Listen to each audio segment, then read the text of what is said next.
And today is one of those surprises. Thank you very much, Mbola, to everyone. I would like to welcome you again to session number three for this for today's session. Our topic for today is safety and security in the Pacific. Before I kindly invite our speakers for this afternoon, I would like to take this opportunity to thank the Internet Governance Forum for mentioning some of our Pacific heroes in the work that they have done in regards to the Pacific Internet governance and cybersecurity in the Pacific. I would like to also have a special mention to one of those Pacific heroes, a daughter of Fiji, Salnieta Tamanikaiwe Maro. She's a close friend. We worked together for a couple of years. Funny thing that we met in serving the Fiji government, her as a legal counsel to one of the ISP providers, and myself as a police officer working for the Fiji Police Force. We had this major investigation going in Fiji. At that time, there was no formal work that has been done in Fiji in regards to cybercrime and cybersecurity. At that time, there was not even, the word cybercrime was not even known in the Pacific. During this work, this investigation, we were serving legal warrant to Sala, because she is a legal officer of the ISP providers in one of the main ISP providers in Fiji to investigate our cases. And while the amount of warrant we serve has led to us becoming friends.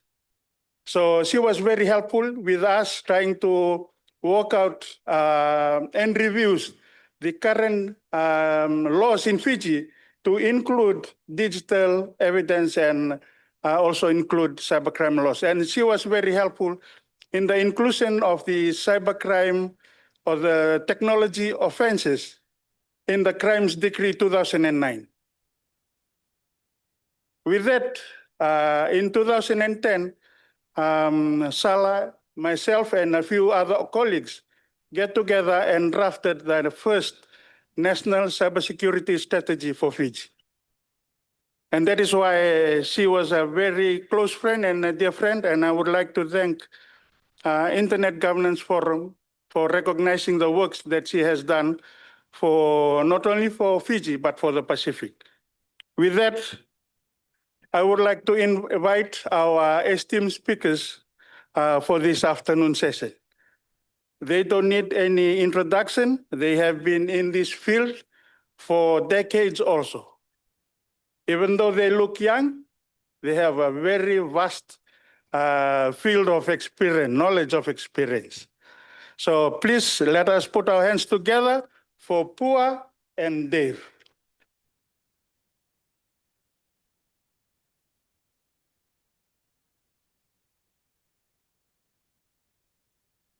Thank you, Pua. Thank you, Dave.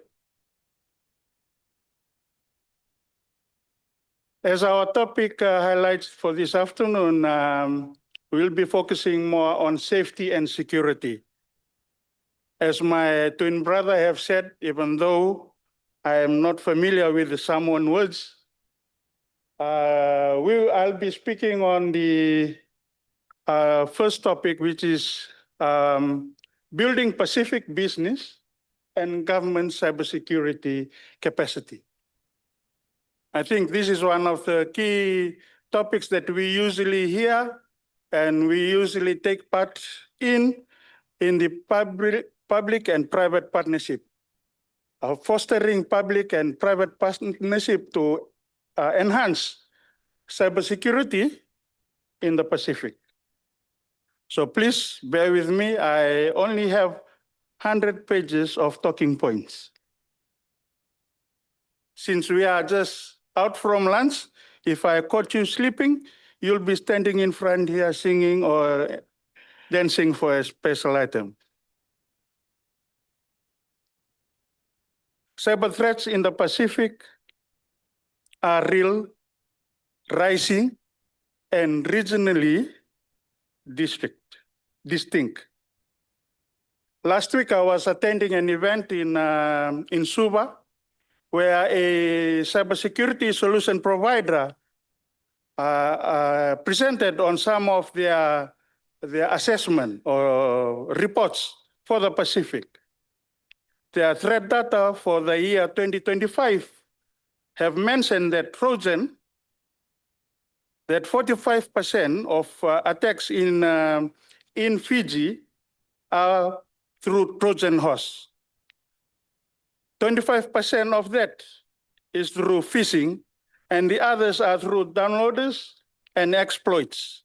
These are the top attack vectors in Fiji. Most of the targeted systems are Windows systems, followed by Android, underscoring endpoint vulnerabilities in public and private systems. Regional threat timelines indicate persistent cyclic exploitation patterns. And we have found that unlike other years and the previous years, that we usually hear about this term, there's a quiet period. But in the last year, the report that they have presented doesn't have one of those quiet periods. Yesterday, we were attending the multi-stakeholder meetings. We have found out that most of these high-risk items have been banned from some of these countries.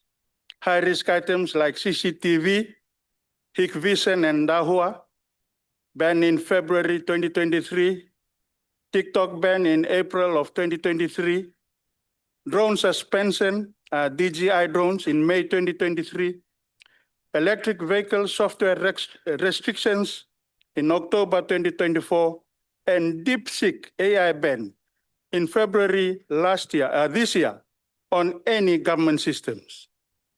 These actions are precedents for the Pacific nations needing robust procurement vetting and sovereign tech governance.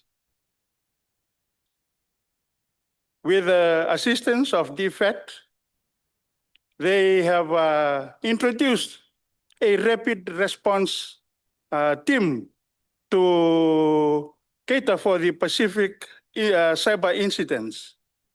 The Cyber CX Rapid Program, model for the Pacific CERT, and incident response development have two streams. Incident preparation, where there is training and capacity building, and incident response, where they have boots on the ground within 48 hours of any incident reported. Pacific Island countries should localize this model under sovereign leadership, which embedded donor support for sustainability. CyberCX mentioned that they have support across 13 countries and has proven effective in crisis response and institutional coordination. According to them, the incident landscape in 2024, the highest at 28% was business email compromise and unauthorized access at 25%, while top incident for 2024. Cyber extortion and ransomware attacks accounted for 22%, frequently bypassing endpoint detection and response EDR due to poor configuration or lack of monitoring.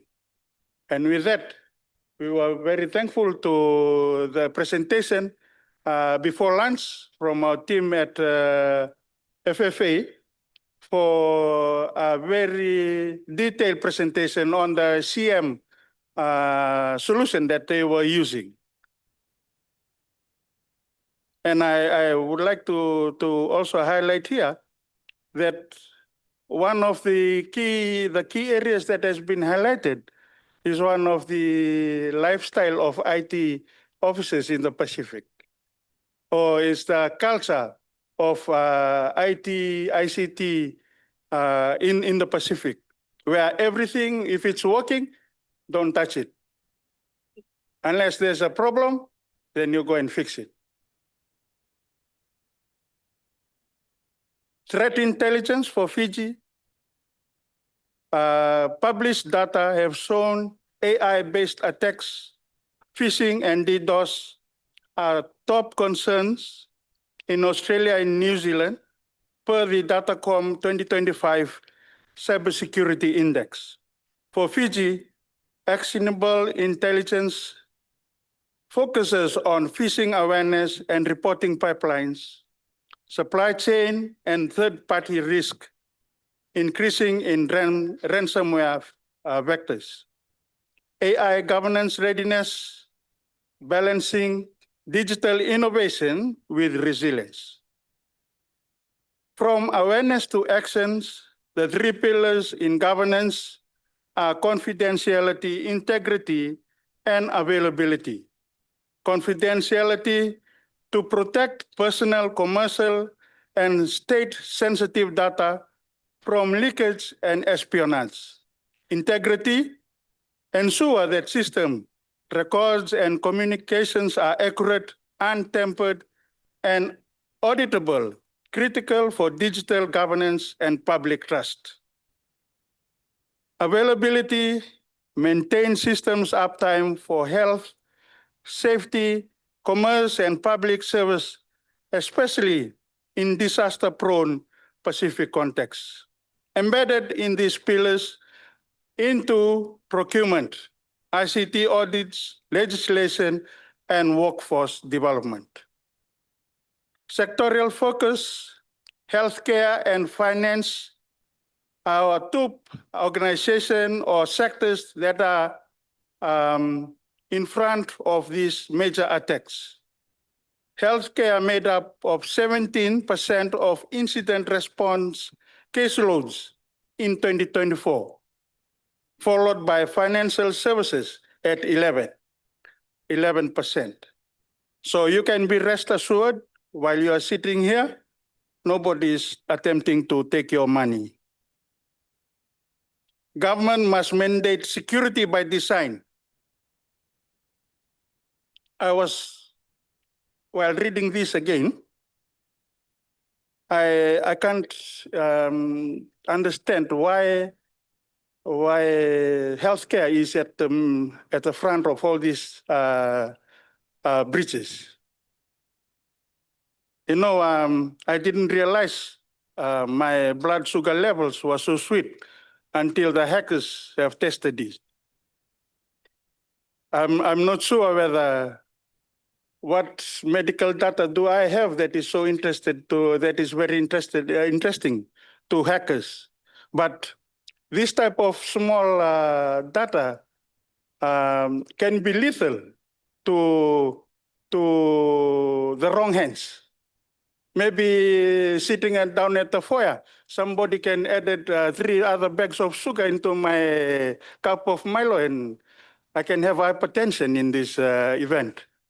But nonetheless, healthcare has been the forefront of cyber attacks, not only for Fiji, but in the Pacific. The strategic recommendation, establishing national and regional sets with donor-aligned but Pacific Island countries-owned SOPs. Develop threat intelligence sharings agreements among Pacific nations and trusted partners.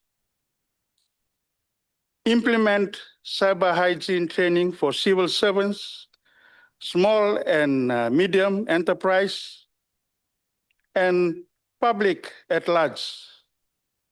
and also public utility sectors. We are always discussing on the importance of awareness. I would just like to ask a simple question. Hands up if you have, during this year, we are at the middle of the year, have conducted a awareness program in your organization or in your community for the duration of this year. Thank you very much. I can verify your hands, but I believe you, and I would like to thank you. We have been discussing about involvement in awareness, and I would like to encourage us to at least get involved. Share this with your family, with your communities, with your networks, with your organization, to keep ahead of the threats that are currently ravaging our Pacific Island countries. Implement cyber hygiene training for civil servants, localize best practices from the Internet Governance Framework, APNIC, ISOC, and other international standards. I would like to end with a statement that have been also been highlighted by my colleague, Mr. Sakaio, that cybersecurity is everyone's business. Cybersecurity is no longer a technical silo. It's a core pillar of economic resilience, public safety, and sovereign governance. From Suva to Apia to Honiara, we must move from awareness to action with leadership, partnership, and resilience as our guide. With all of that, I would like to thank you for your time. And that is my presentation for you this afternoon.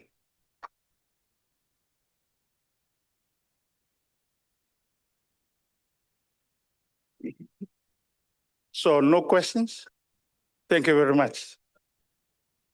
Oh, I am one hand for questions. Yes, let me get one or two questions before I hand over to our other speakers, and then we'll take the rest of the session for questions and answers. Yeah?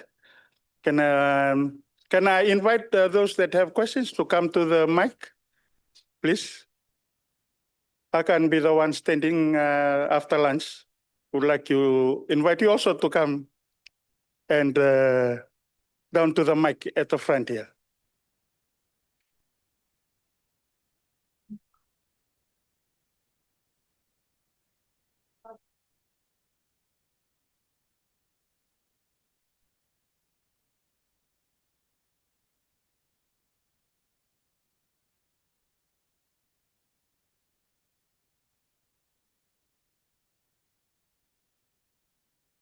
I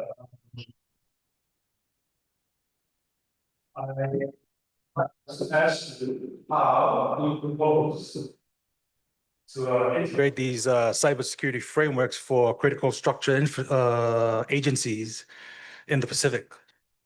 You gave a quite an interesting presentation covering governance all the way down to the operational side of things.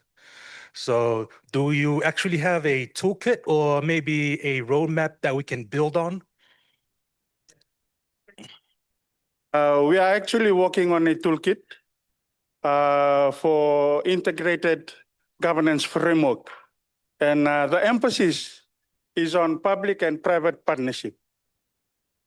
That is how we are basing the toolkit that we are working on. Unfortunately, as usually termed in the Pacific, it's under the pipeline. We will wait the time it reaches the end of the tunnel. Maybe by then we will be able to share it with you. But what I'm sharing today is something that I've been working on for critical infrastructure in Fiji. We are trying to enhance, and we have acknowledge that government by itself can't do this alone. We need the partners, we need our stakeholders, our private entities to work with us to be able to build and strengthen cybersecurity process for only Fiji. I will be speaking on the Fijian context. That is something that we are working on. And I'm hoping that through this type of forums, we will be able to come together and formulate something for the Pacific region. We have been in discussion with Pacific Island Forum in Fiji, and we are hoping that in the near future, they will also be able to use the vast experience and technical capabilities in this forum to assist them in formulating such framework for us. I'm hoping that kind of answer a bit of your questions, but we'll be happy to share more details later on. With all of that, I would like to have this honor to introduce our next speaker. She has been a sister in this journey of cybersecurity. I met Pua 4 or 5 years ago when she was working for the government of Cook Islands in a conference. And Pua Hunter is now the director of the Global Forum of Cyber Expertise, GFCE, for the Pacific Hub, a role she has been in for almost a year. She is responsible for coordinating the cyber capacity building efforts of donors and implementers in the region in an effort to ensure valuable resources and assistance are effectively utilizing and are not duplicated. With all of that, please put your hand together for Ms. Pua Hunter.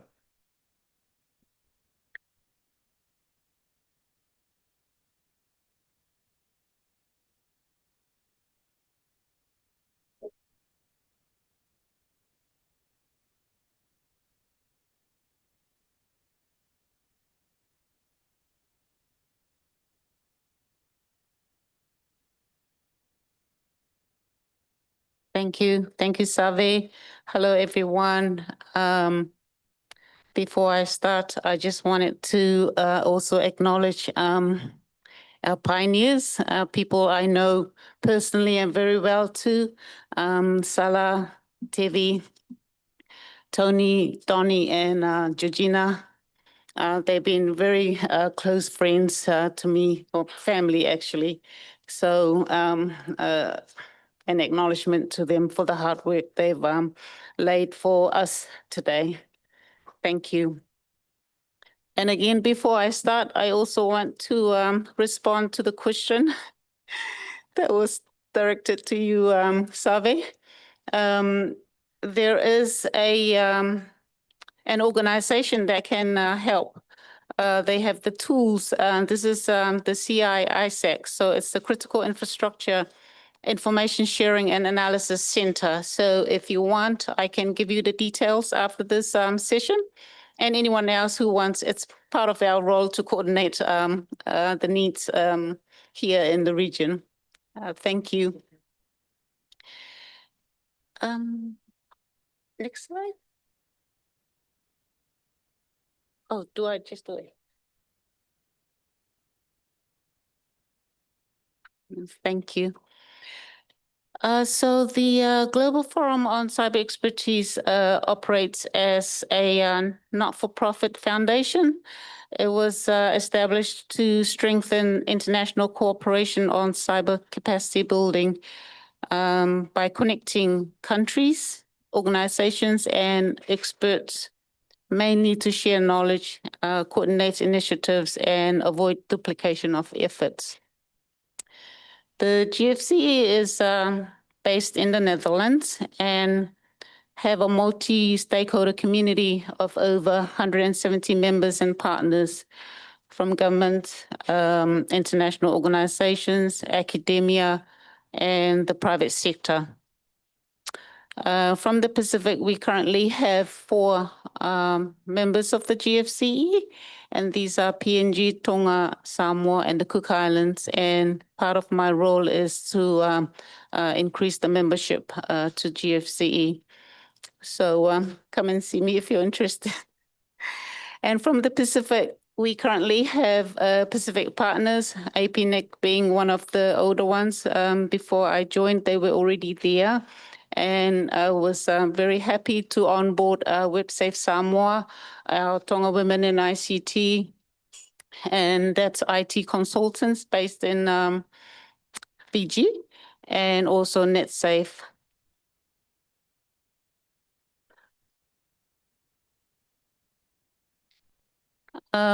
Within GFCE, we have 5 regional hubs, and each hub is headed by its own regional director based in their own respective countries in their region.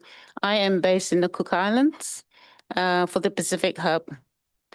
And the regional hubs were established to better coordinate cyber capacity building efforts tailored to local needs in those respective regions. Yeah, you can see the 5 regions there. And the Pacific Hub is also keen on a Pacific-led and Pacific-sensitive approach, ensuring that cyber capacity building is done with the region and not just for it.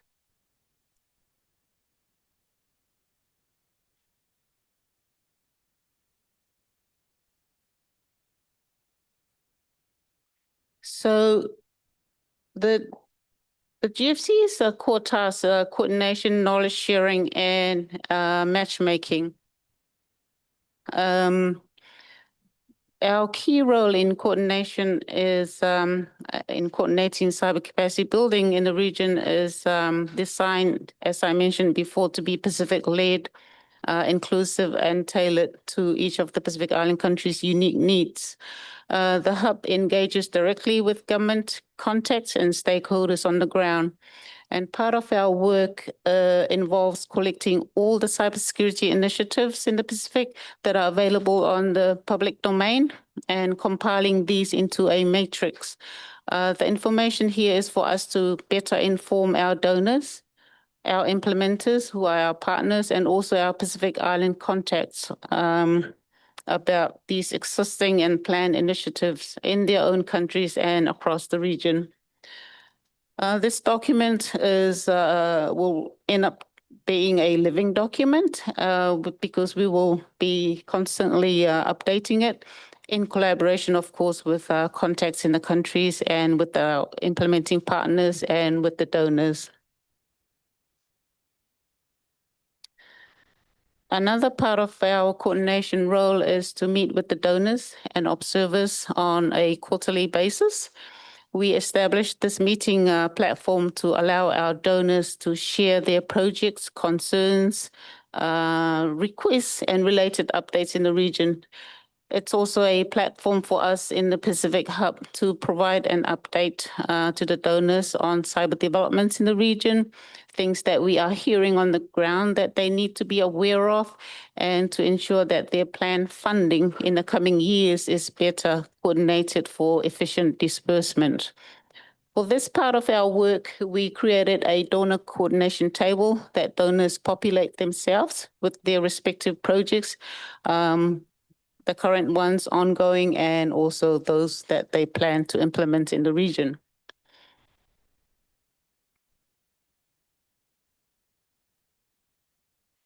The second core task of the Pacific Hub is knowledge sharing.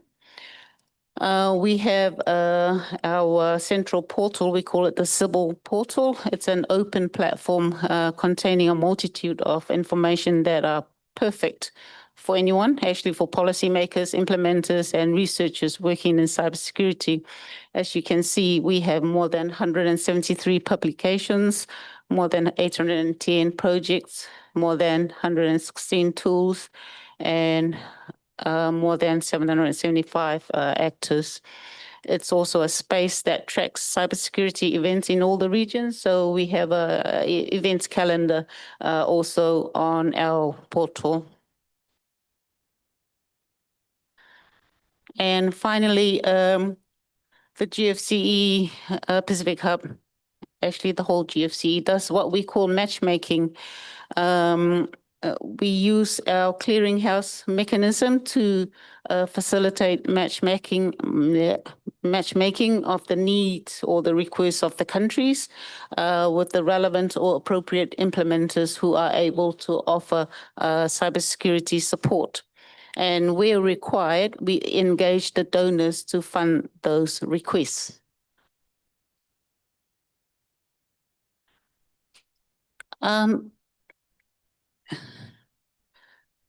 We're also assisting the partners in the Blue Pacific. I mentioned before our donors to coordinate the Pacific Cyber Capacity Building and Coordination Conference. A lot of you would have been at that, at the first one in 2023 in Nandi at the Sheraton.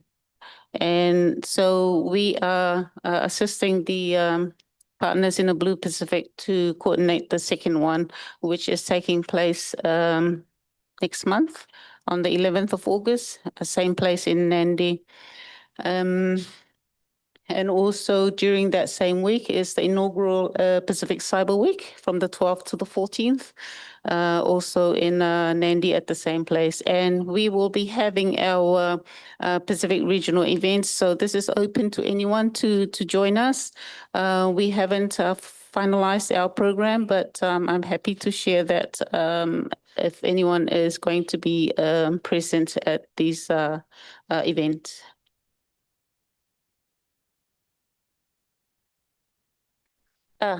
Finish.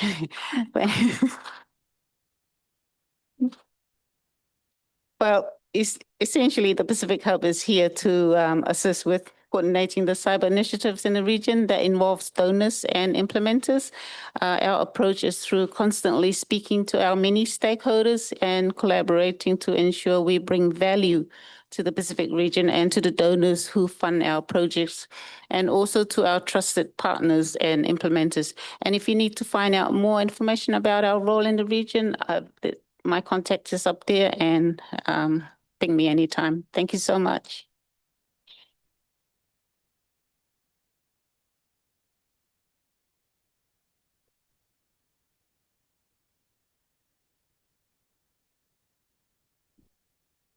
Thank you, Pua. Pua's organization plays a vital role for us in the Pacific. While Pua is presenting, I saw the group of men on the other side who are dozing off. So they might not be able to understand.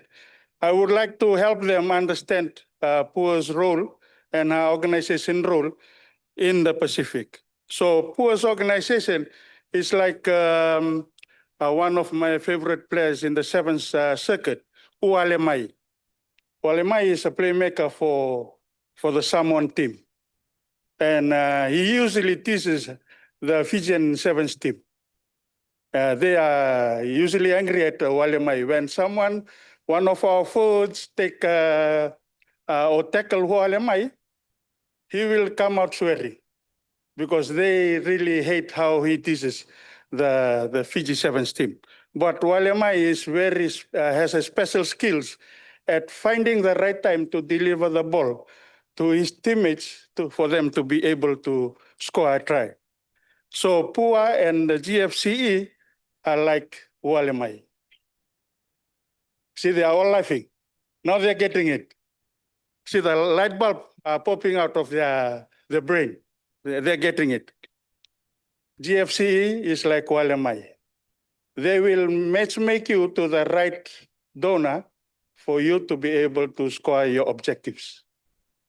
With that, I'm honored to introduce our next speaker.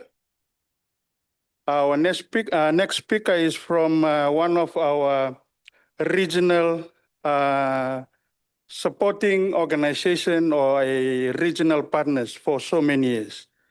Dave comes from APNIC, having worked in the Australian ISP and MSP communities for the last 20 years. In roles as diverse as a carrier transmission network to system administration to core edge and customer networks, having built a corporate ISP from the ground up. He comes with an understanding of traps, pitfalls, and most networks have and do experience. They have been busy in the last 2 days. They have been conducting the technical training down at one of our meeting rooms. And I heard that as soon after this session, he will run down again to continue with the technical training that they are conducting at our training room on DNS and DNS security. With that, I would like us to give a round of applause and welcome Dave onto the stage. Thank you, Dave. I need this speaker notes.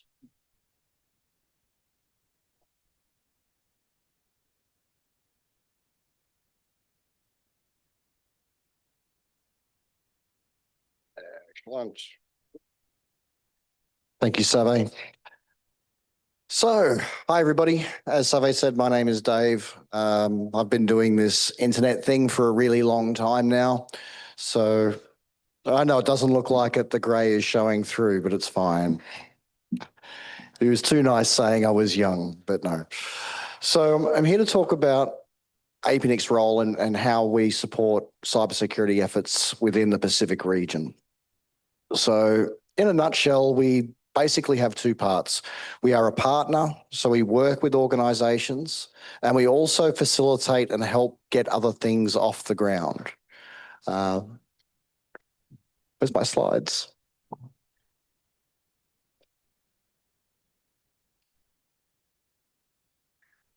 There we go. All right. So in the context of cybersecurity, we're talking about a really large area. We're not just talking about end user support, end user security. We're talking about organizational data. We're talking about communities and how they address cybersecurity. But with so many things to do in that realm, just talking about it isn't actually going to fix things. So from the APNIC side of things, we do a lot of training within the Pacific. So via country NOGs, via PacNOG, we do online, we attend conferences. We also are engaged in special initiatives around national cert development, supporting certs that we've already established, as well as law enforcement capacity development through the Cyber Safety Pacifica program in conjunction with the Australian Federal Police. So we are there, and we're there a lot. You generally don't see me doing the security stuff. We leave that to Adley and previously Jamie. So I have conducted cyber security training at PacNOG in the past, so I've been on the ground doing it as well. So how did we get started in the cert things? So we actually have an internal subject matter expert. So some of you may know Adley Waleed as our friendly Malaysian friend. He was the head of Malaysia cert from about 2006 to 2012. He's also a board member of FIRST, and he's also active with the AP cert community. So initially our engagement was opportunistic. There was a closure of PacCert in 2014. The idea of an operational regional cert didn't quite work out as originally planned. And as APNIC, we learned a lot of lessons about how to conduct this. If you want more information on why PacCert closed, reach out to Adley. He has all the answers. It's his story to tell. So we were there at the closure of that. Then we were invited to Tonga in 2015 to discuss Tonga actually having their own national cert. So we were there as a stakeholder just to give views, give advice, and then later on we became more of a direct supporter. So we're leveraging other subject matter experts and other resources that we had available to us. So fast forward to 2016 and CERT Tonga was established. So we had other supporting things that we did around that. So we had some money from ICIF Asia as a grant to get that going, as well as support from the First.org security community and AP CERT. CERT Tonga has also assisted greatly in developing other regional CERTs within the Pacific sector. So establishing equals starting. So we get the thing started, but there's still other things that need to be done. So we asked around the community and said, anybody else interested in setting up a national CERT in the Pacific? And they said, yes, we are interested in doing this. So we started holding some regional workshops in 2018, 2019. We had 3 regional workshops in Tonga, New Caledonia and Samoa. And we had participants from Tonga, Vanuatu, Kiribati, PNG, Western Samoa, Solomon Islands, Cook Islands. So there was a good collection and cross-section of the Pacific Islands. We worked with these different groups of people over a number of years to develop their own internal capabilities, as well as establish us as a trusted partner in doing this. A lot of this was also supported by DFAT in terms of funding. We did some collaboration with regional partners. So obviously PacSon, which was established in 2017, different AP CERT members, as well as First.org and the ITU. Now, the ITU aspect has been more of a recent addition, but there's an upcoming Cyber Pathways training where we partner with ITUs, though this is not CERT specific. This is more cybersecurity and network security for everybody. So along comes more new national CERTs. So we had PNG CERT in 2018, CERT Vanuatu also the same year, Samoa CERT, CERT Kiribati, and we also have work in progress with Fiji and Solomons. We have trusted points of contact in place that do not have a national CERT. So for instance, Palau and Nauru, but we at least have people we can reach out to on the ground and they can contact us if they're having some issues. There is more work to be done. Of course there is. There is always work to be done. So there's lots of good awareness work happening, and engaging all of the stakeholders that are involved in security is critical in this. Having the government top-down say we need to do this, or having another organisation top-down saying we need to do this, doesn't work. We need engagement from all levels, from the small to medium enterprises all the way up, as well as the general public. We know that, based on survey stats, that a lot of compromises have come in through malware. Almost guarantee it's somebody taking their laptop home, doing something, taking it into the office, plugging it in, and away it goes. So it's not just about the corporate awareness, it's about everybody being aware. Some of the things that we've done, we've obviously done some Security Operations Centre work for Tonga and Vanuatu.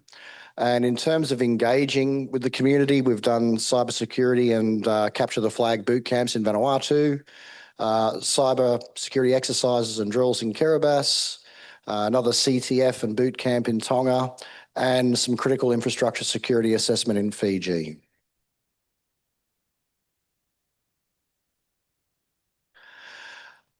There are lots of opportunities in terms of awareness. So the Tongan Women in ICT does a lot of good work in terms of raising cybersecurity awareness, either directly or indirectly through supporting the work of CERT Tonga.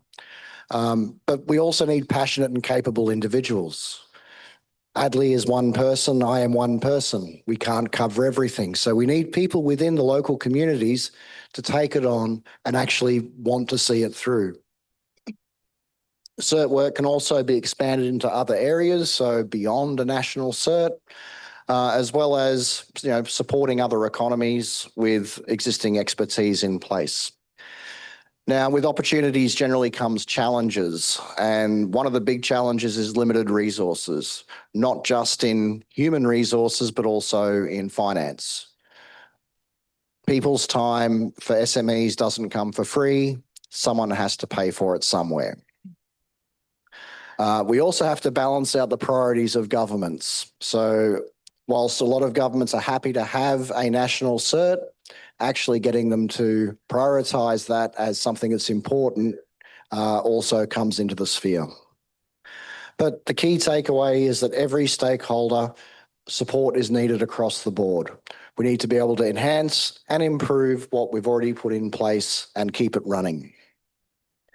If there's anything else you'd like to know, we have a list of links there. I'll hand this slide deck over so it can be published, and you can read about all of the different things that we've been doing over the last 7 or 8 years. So that's all I have for you today. Thank you.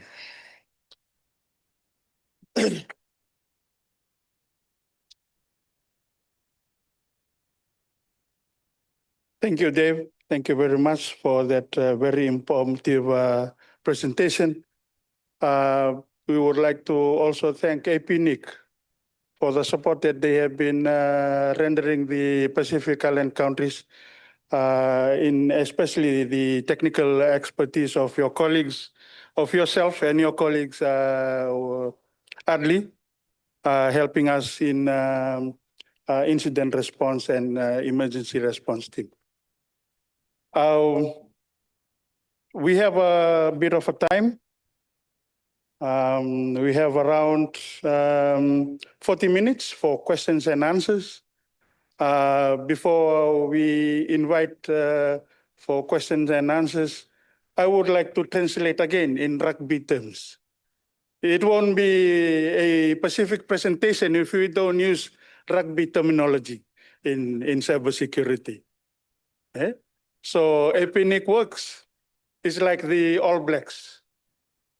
You know, they are very fierce, consistent, and they play up until the last 80 minutes. Unlike the Pacific Island country teams, where they start very well, but then don't end very well. So hopefully, this Saturday, wear your Fijian jersey, because the Fiji team is facing Australia this Saturday.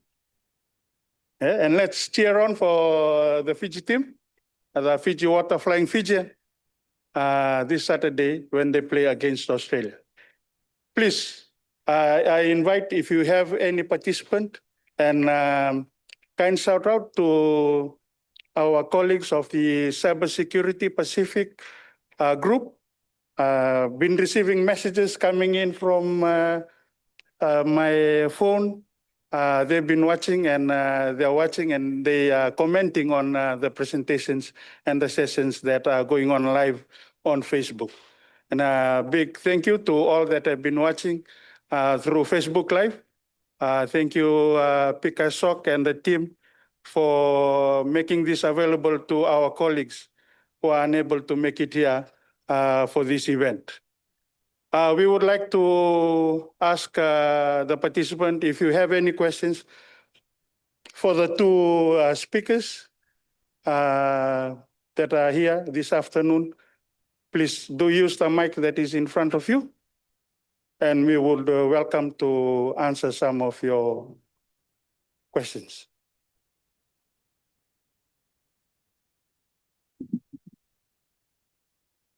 Okay. I am from Australia, but I still don't know what rugby is yet. But from the southern parts of Australia, but hopefully we can show you Australia rules sometime if you come to Melbourne. Just a question for Dave. Just when you were talking about the establishment of CERTs in the different countries in the region, are you able to comment on the resourcing required for those? So are we talking 5 people, 10 people, 50 people?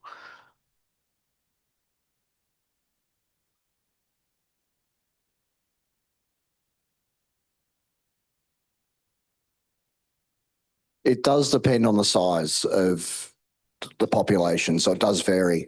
Who's here from Tonga Cert? Anybody? Looking? Yeah. How many bodies? 2, yeah. Yeah. So we're not talking about a massive, number of people, but it's the resources in terms of getting it going. Yeah. That's where the resourcing challenges come in. Yep. This one.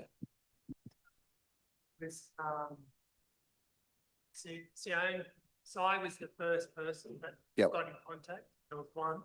He became like the director, and then he onboarded about 5 others. Yep. And now the Tonga government went through an amalgamation. So it's sort of, there's been attrition and other departments have been.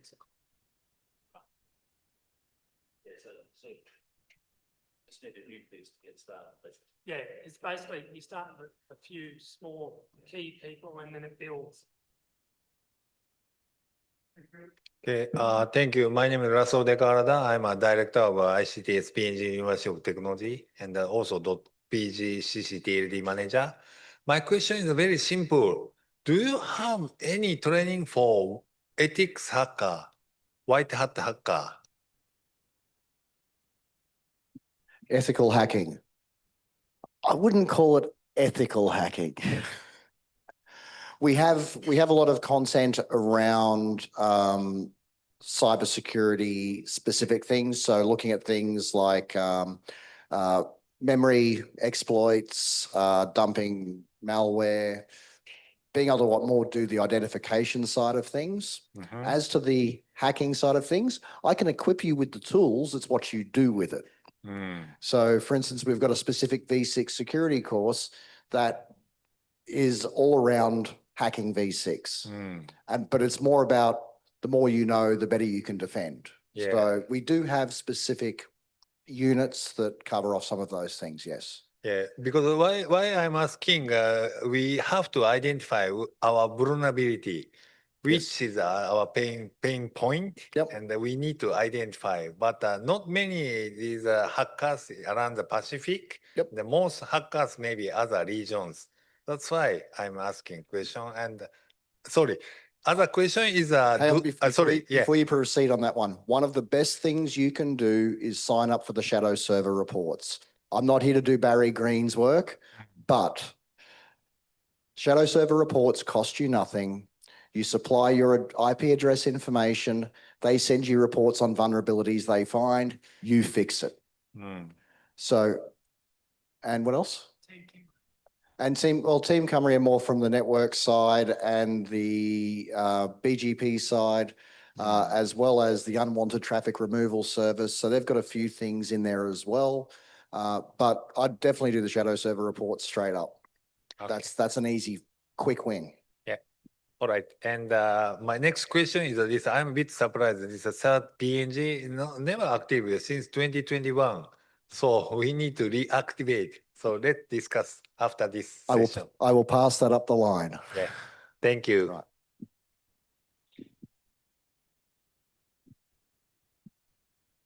Yes, any other question? We still have time. Thank you very much, sir. Good afternoon, everybody. Peter Nichols from PicNic Consulting. Question for you, Save, and apologies for missing the start of your presentation. I was just wondering if you had some lessons learned about the Fiji government websites and when people outside of Fiji weren't able to access them maybe a year or so ago, and other lessons and things that you had to do to rectify that situation. Thank you.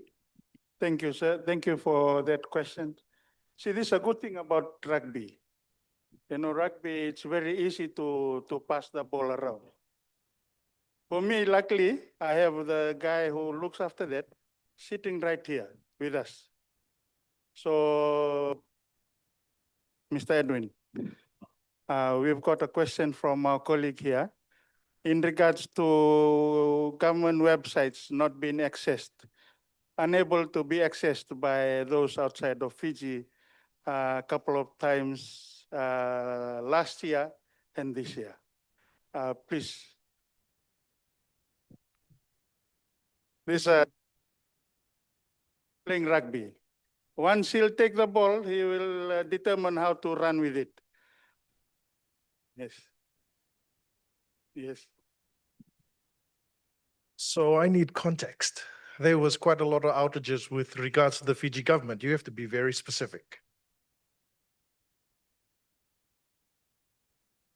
Talking in relation to the external interested person interested in Fiji government websites when they couldn't access them outside of Fiji. Obviously, there had IP addresses that had been blocked because of, I guess, some of the hacks, but that's been rectified now. So I just wanted to, you know, what lessons learned came out of the incident and what rectifications were done. If you can share them, or perhaps they may be a little bit too sensitive. That's okay. Now I'm wondering what I have to do with this. If I understand, there was a bit of a ransomware attack that the government had to face. They had a team come in and assist them with it. I guess at the time, I think the biggest challenge was there was not much of a community engagement for us to be able to work together on the solution. It was all pretty quiet at the time. So they managed to solve it. As to the findings of how it got in, what went wrong, I don't think that has been published as yet. Thank you. Thank you.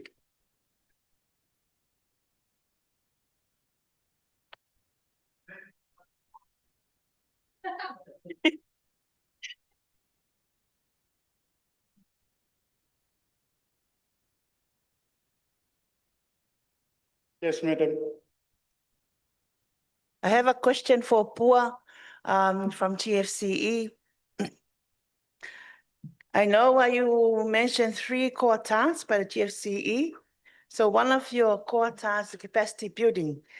And how does the GFCE prioritize its cybersecurity capacity building efforts?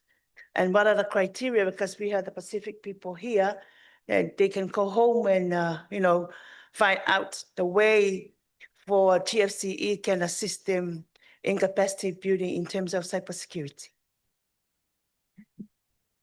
Thank you so much, Sarai, for the question. It's actually a very good question.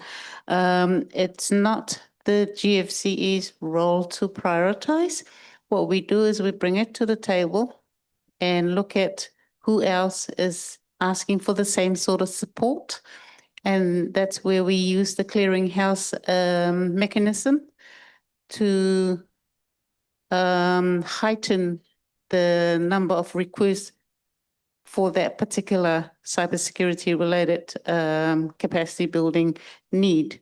And then we look at where else in the region is the same project is being implemented, and we try to fit it into that same program.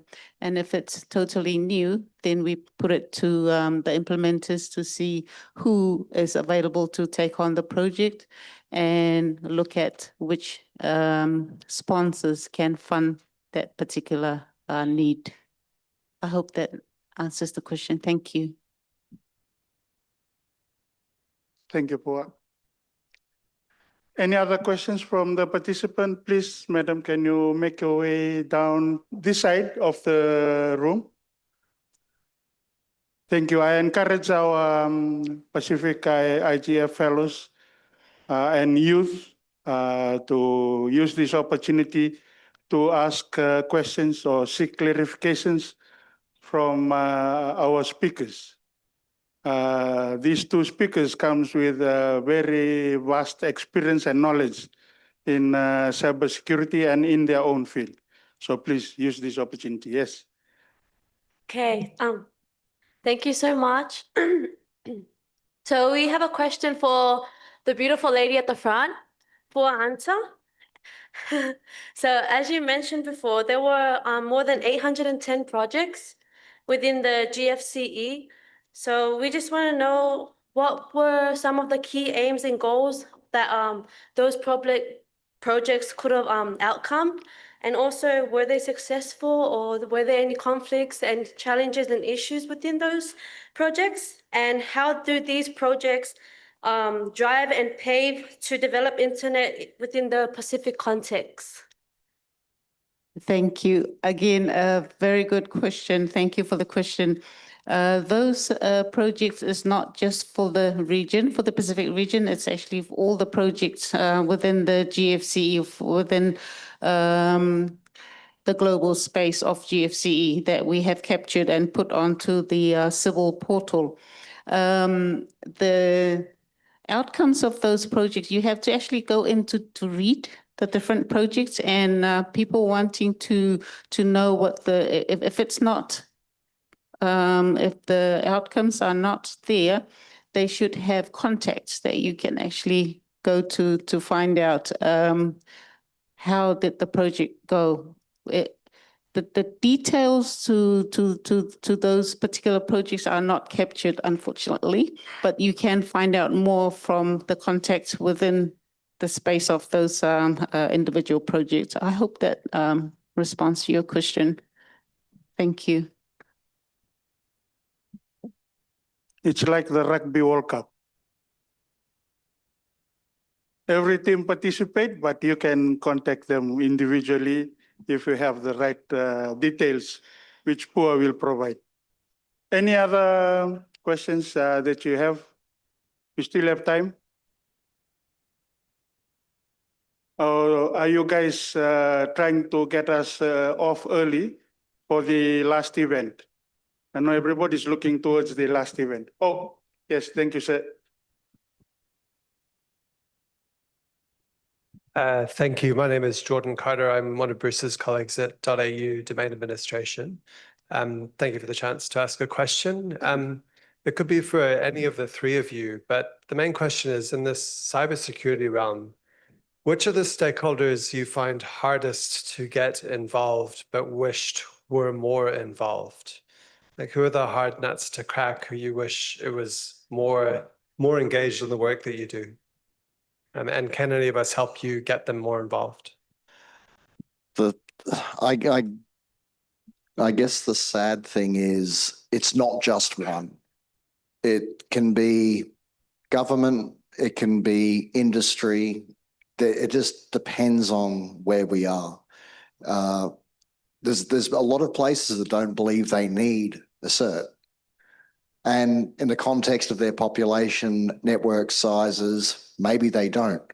But they still need some committed individuals who are prepared to take on that responsibility, because it's not just, you know, I'm here to help if something goes wrong. There's a lot more to it than that. And the problem is getting those people and identifying them.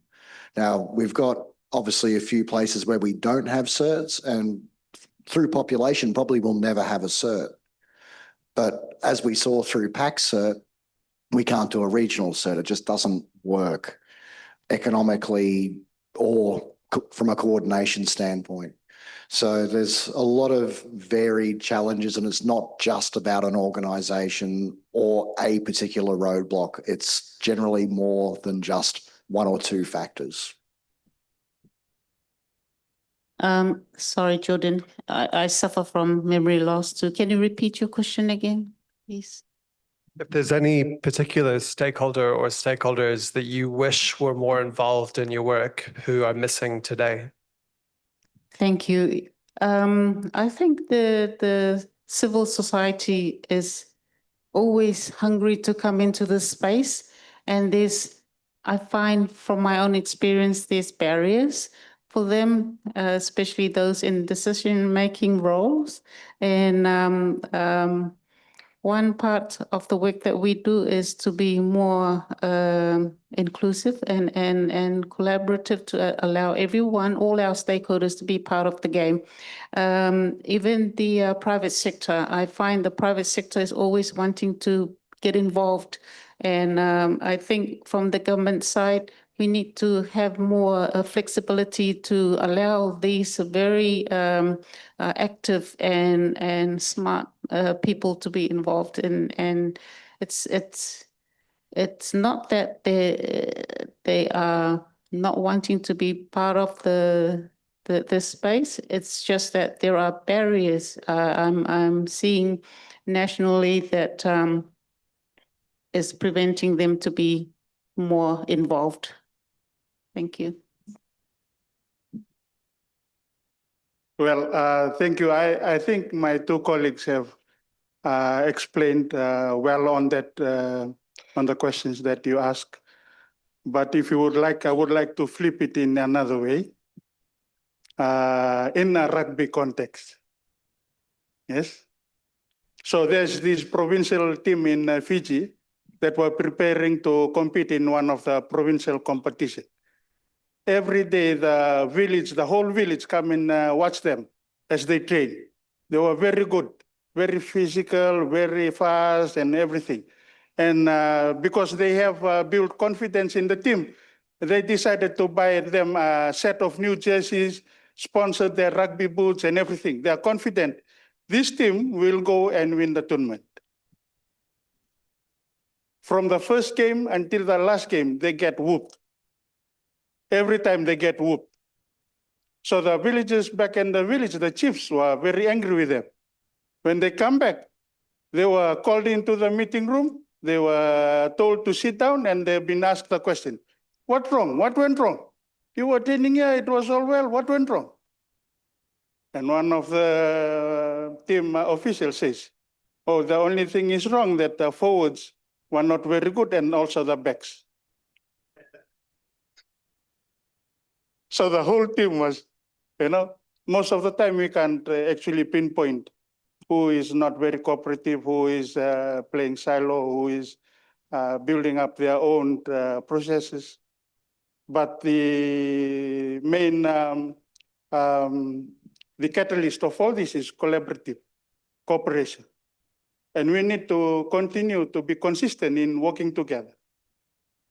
We can afford to waste times in trying to resolve these collaborative challenges. It needs to be a lifestyle. It needs to be a relationship kind of collaborative, where anything happens to one of your organization or government, the other sectors will be able to stand ready and assist in whichever ways. I hope that helps you with that. Thank you very much, Naka. Any other question from the audience participant? We have 10, 15 minutes left.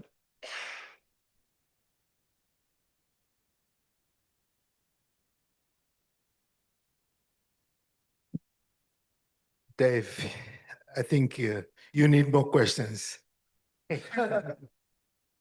Well, this is a question I asked yesterday for a closed forum, but it was answered by your boss. But for the sake of everyone here, so this might not be part of your presentation, but in some ways, it's about IPv6. So yes, the uptake in the Pacific seems to be very low.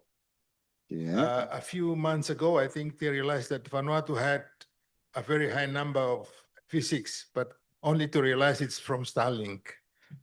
But even worse. My question. Even worse. Why? Hello. You keep going. Okay. You keep going. I'll catch up. Okay. The question is, the uptake is very low around the Pacific, and I think you have done so much training already in the Pacific on IPv6. But I think the challenge for the uptake in the Pacific, especially with the operators, is they're not taking that step to sort of get there with the IPv6 implementation. So the question was, is APNIC somewhere in the process of assisting your members in the Pacific to sort of the implementation process rather than running the trainings? Yep. Thank you. All right. So the big numbers in Vanuatu aren't just Starlink. There is, I mean, Vanuatu is a tax advantageous country, we'll call it. And there is a VPN operator who has a head office in Vanuatu. And they have a chunk of address space they announce from Vanuatu, but it's not really there. It's somewhere else. So the numbers are massive because of OWL, who are the VPN provider, and the starting of the Starlink uptake. And we're seeing the same thing throughout the Pacific. Anywhere where Starlink goes, we see V6 numbers go up, but it's not the domestic providers.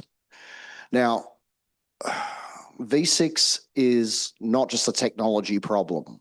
V6 is also a financial problem. So the problem, and it's not a problem, it's just the way it is in the Pacific.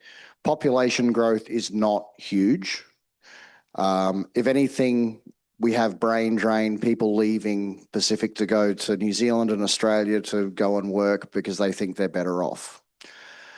But it's definitely a financial thing, and every network has its tipping point as to when they're going to deploy IPv6. For mobile networks, it's actually really easy. You'll see in Vodafone in PNG and in Fiji have already started doing IPv6 on their mobile networks. That was through necessity, not through choice. They didn't have enough V4, they're picking up new subscribers, so they had to do it. And it's the same with fixed networks. The problem with fixed networks in the Pacific is they're very limited footprints, not a big, rising customer base, so the need for them to do it isn't necessarily there. Now, the other side of the coin is governments and industry within these nations. So governments don't deploy V6 because they don't see the need because there's limited V6 in the economy. But if one day, somewhere in the future, IPv4 gets turned off, everything that we're not doing in the Pacific is going to hurt. We're going to wind up with a two-speed internet, those who have IPv6 and those who do not. And all it's going to take is one content provider to say, you know what, I'm going to stop forking out $500 million to go and acquire V4 addresses. I'm not going to do this anymore, and we're going to go V6 only. Then we're in trouble. Will it happen in my lifetime? I don't know. We're going to be dual stacked for a long time, put it that way. So what else can we do? Well, we already, as you said, we already do a lot of training. But the problem is I can't say, hey, I've given you the tools. Now let me sit with you for 6 months while you do it. Because that's a realistic deployment timeframe, especially for a fixed network. I'm quite happy to review people's address plans, give them some guidance on where to go. Implementation paths, I'm also happy to work with them on. But, we can lead the horse to water, can't make it drink. I can take the ball out of the scrum, but I've got to get it to the wing, right? He's got to take it and run. There you go, analogy. There we go. We're catching on the translation. Yes, please, sir. So in the context of rugby, this is to You'll have the first drink in the afternoon. You'll have the first drink in the afternoon. This is it for all the panelists. So in the case of rugby, when you play rugby on a playing field, you've got various different types of fields. You've got gravel, you've got dirt, you've got grass, you've got synthetic grass. So you've got the top tier. In cybersecurity, how could you level that playing field to make it even across the Pacific? Good question. Well, leveling the playing field. In that context, just like Super Rugby, you have to let the big boys play first, and then they'll consider the small boys. But I think we are able to level the playing field at this moment. Most of us at a very critical stage of developing our cybersecurity postures, policies, frameworks, and all this legislation. Some of us have advanced in some areas, some have advanced in other areas. And if we start harmonizing our work together towards cybersecurity, we can easily share resources. For example, Fiji have quite advanced in cybercrime legislation. Some of our countries haven't even have cybercrime legislation, and we can easily help them in this area. And this is how I see as getting everybody in a level playing field. The solution is within us, all of us. It's only that we need to continue to talk with each other, work with each other to be able to achieve that level playing field. But thank you for phrasing your questions in rugby terms. I really like it. Yes. But do our panels have any other? Yes. Thank you. Another question, and that will be our last.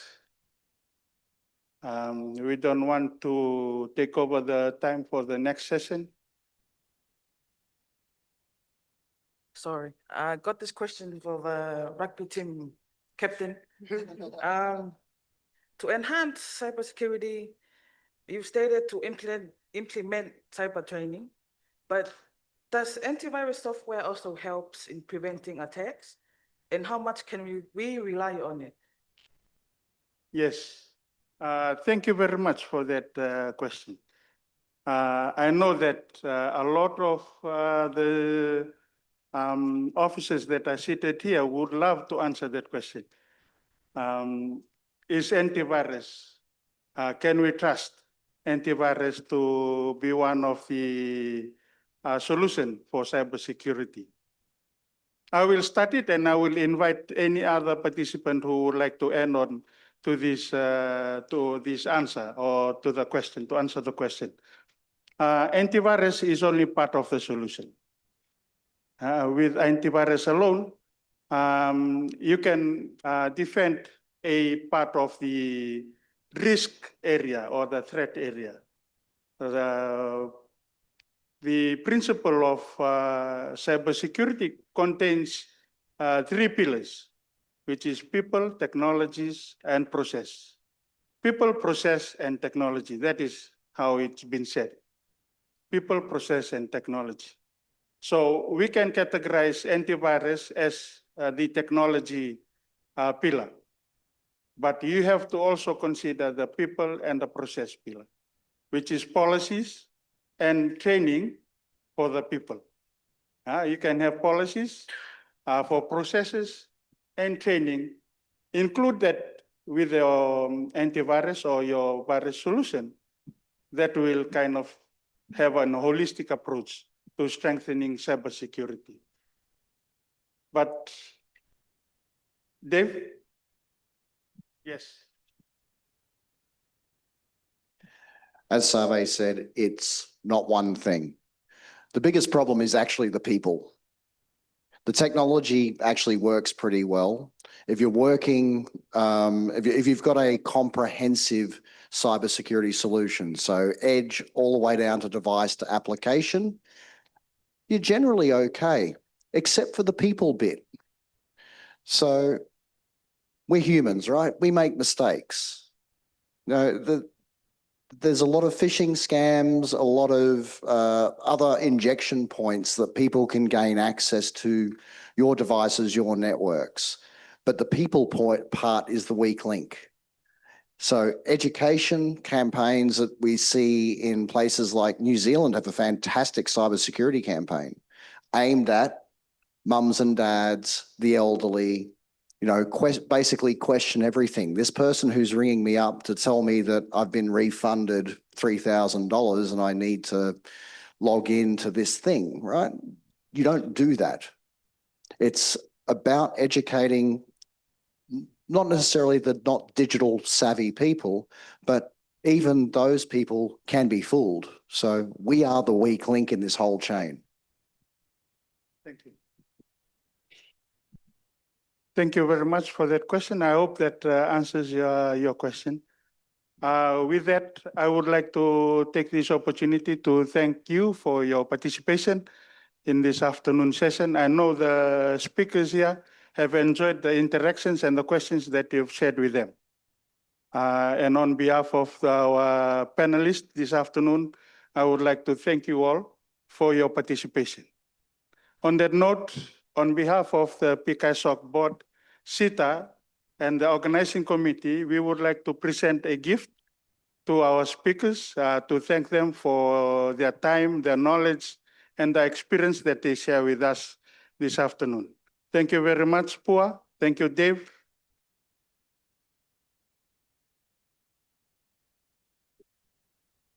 And thank you all. Looking forward to meeting you and sharing more rugby terms in the afternoon program.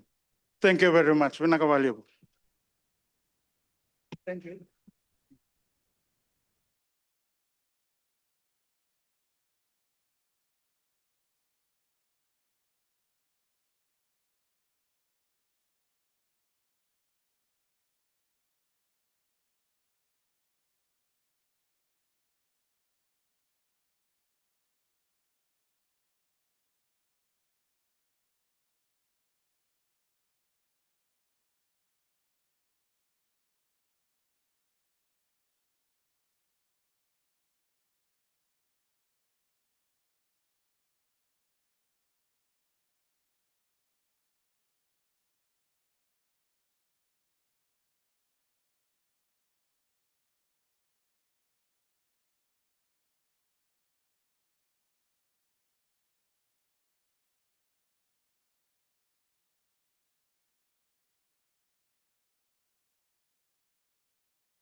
So we'll hear from, we've got 4 speakers up here. The first presentation will be by Dr. Paul Twomey. He'll talk about regional interventions to strengthen digital readiness and resilience in Pacific Island countries. We'll hear recommendations on high-level priority regional interventions for development donors. Second presentation will be by the next 2 speakers, Professor Ioana Chen Mao and Fiafaitupe Lafaele. I hope I pronounced that correctly, from the National University of Samoa. They'll talk about the future of connectivity in Samoa, evaluating Starlink's strategic entry using Porter's competitive forces and product development model. I'm very much interested in that presentation, so looking forward to that, because Papua New Guinea is yet to accept Starlink. So curious to see what Samoa is doing about that. And the third speaker will be Pepe Christian Fruean. I hope I pronounced it correctly. Perfect. From the Samoa Submarine Cable Company. Pepe will talk about regional submarine connectivity update and the impact of disruptive technologies. So without further ado, we'll start off the session by having Dr. Paul Twomey to come up and talk to us about the first presentation. Thank you.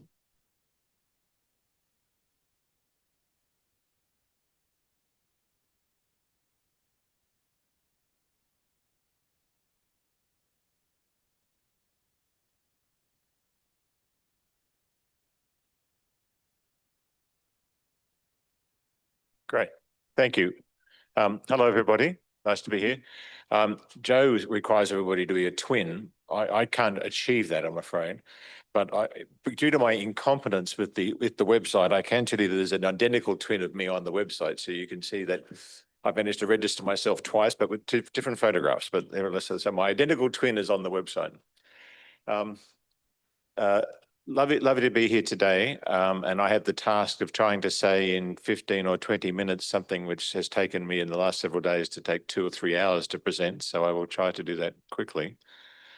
Just a little bit of background as to who I am, why I'm here. Probably most importantly for this audience, I'm one of the founding figures of ICANN, and I was the CEO for 7 years, the chair of the government committee for 4 to 5.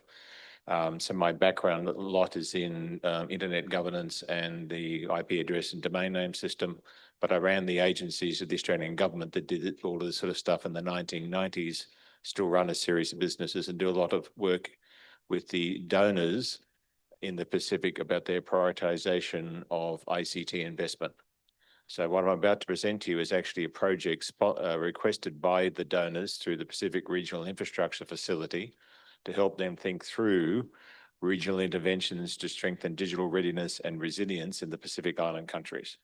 So this is sharing work that all of the main donors have been receiving on thinking through prioritization. A key person behind that, Peter is with us here, who's formerly from the Asia Development Bank. So if you really want to know how this stuff all works, go talk to Peter afterwards. So let me get started.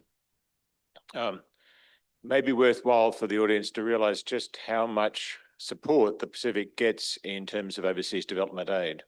So this is historical data for per capita assistance of all forms of development aid across the parts of the world that receive development aid. So Southeast Asia, Latin America, Sub-Saharan Africa, and the Caribbean. But as you will see, the Pacific Island states have by far the highest per capita recipients of overseas development aid, and which now stands at nearly $1,600 per person. And there's obviously a number of reasons why that is the case. This is a chart, this is a table that took months to put together, and I refer to it as being comprehensive, but not necessarily exhaustive.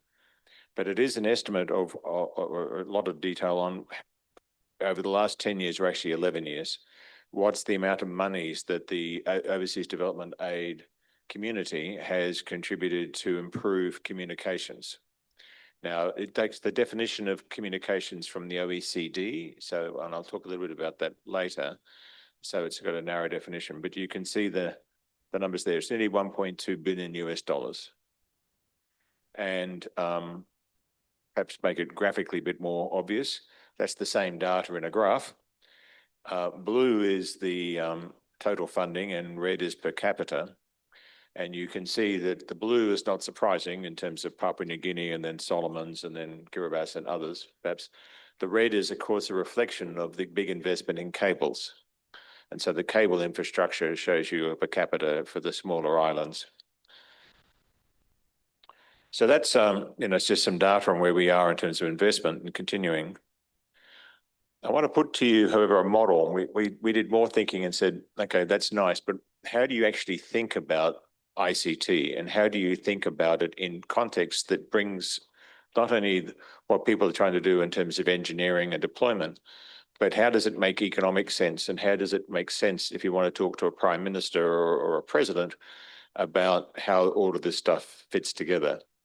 And so part of my previous background has been a lot of stuff in systems theory.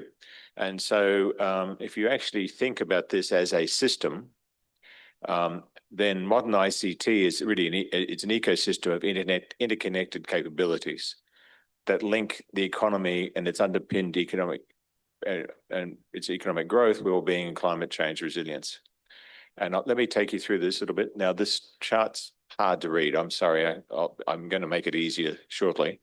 But you can see the connectivity and data infrastructure play a big fundamental role driving into the protocol standards and the information management, the country code management, DPI, such things. There's a strong interplay between those things and the regulation, the enabling regulation. That drives what comes in the digitization of both the public and the private sector. And security and skills are underpinning factors that support each of those. They drive economic outputs and then end up with the strategic outputs. And let me give a little bit more detail. So if we were to say connectivity and data infrastructure, there's sort of issues around international connectivity. There's issues around domestic connectivity, especially sort of rural and remote. Data infrastructure is an important issue in the region. There's quite a discussion about cloud, distributed content networks, environmental sensor networks. So that's the sort of data infrastructure, if you like. Protocol standards and infrastructure management. A big one is around the DNS and CCTLD management, not just in terms of its infrastructure, but most importantly, I think in terms of its business operations and the role in which country codes have played throughout the world in driving out an ecosystem for services and the online environment. Basically, e-commerce, you can see e-commerce coming a lot from the role that registrars, resellers, and other small companies that have got IT skills have played in bringing small businesses and others onto e-commerce. And behind all that often is the country code and the role the country code has played in various parts of the world. Clearly, DPI is sort of one of the topics of the times. People want to talk about digital public infrastructure. So we've got aspects of that. The enabling regulation, and hopefully you can read that, but we've got regulation about telecoms, about data protection, about cybersecurity frameworks. We heard about that this morning. Electronic transfers, fintech, central banks' view about fintech, which is not the same thing as other forms of regulation. Digital identity and authentication, consumer protection, intellectual property, competition policy, customs and border management, cyber safety, digital trade, which fits into the customs and borders. So you can see there's a range of regulatory things, and all of these things are very active in the Pacific. In each Pacific country at the moment, these things are being discussed, being upgraded. There's a point of how do they interplay. The digitization of the public and private sector, if you were to listen to, pay attention to the Lagate Declaration, for instance, it talks a lot about digital entrepreneurship. Obviously, digitization of government services, education, importantly, small to medium-sized companies and consumer adoption. And excuse me, I'm going through this a little bit detailed, as you might be beginning to think, because it's all going to come shortly together like a jigsaw puzzle. So I'm going to finish this by saying, and here it all is in one page. Security and skills. There's a bit of, especially in security, there's often a focus, and we've heard a little bit today, around incident response and national enterprise type cybersecurity. But we also know that security is important at network level. It's important at the consumer level. And then also there's an opportunity, I think, really for much more approach around sub-regional cyber public health. How do you actually take measurement of things like DNS abuse or the things that produce botnets, etc. To have much more data about public health. Skills, we've talked a lot about skills drains, but there's skills at a specialist level, there's skills at an entry level, there's skills at the consumer level, and they're not the same thing. Finally, what matters to ministers and prime ministers is the economic outputs, productivity improvement, employment growth, trade growth, equality. You can see those in the page. Okay, so I've gone through that in a bit detail. You might think, it's all very obvious, but to make the point, it's all interconnected. And what is green arrows is actually showing flows of operational and policy interconnection, and what is blue is showing the contribution to economic outcomes. To a degree, that is the digital economy of the Pacific on a page. And importantly, it does let us give a narrative to business people, to media, to the economists, to finance ministries, to planning ministries, and to politicians and prime ministers as to why a lot of the things that we worry about in this room matters. And importantly, why it might be fine to spend a lot of money on one part of that, but if you don't think of it as a system, you don't get the overall benefits, because you may well spend a lot of money on digital public infrastructure,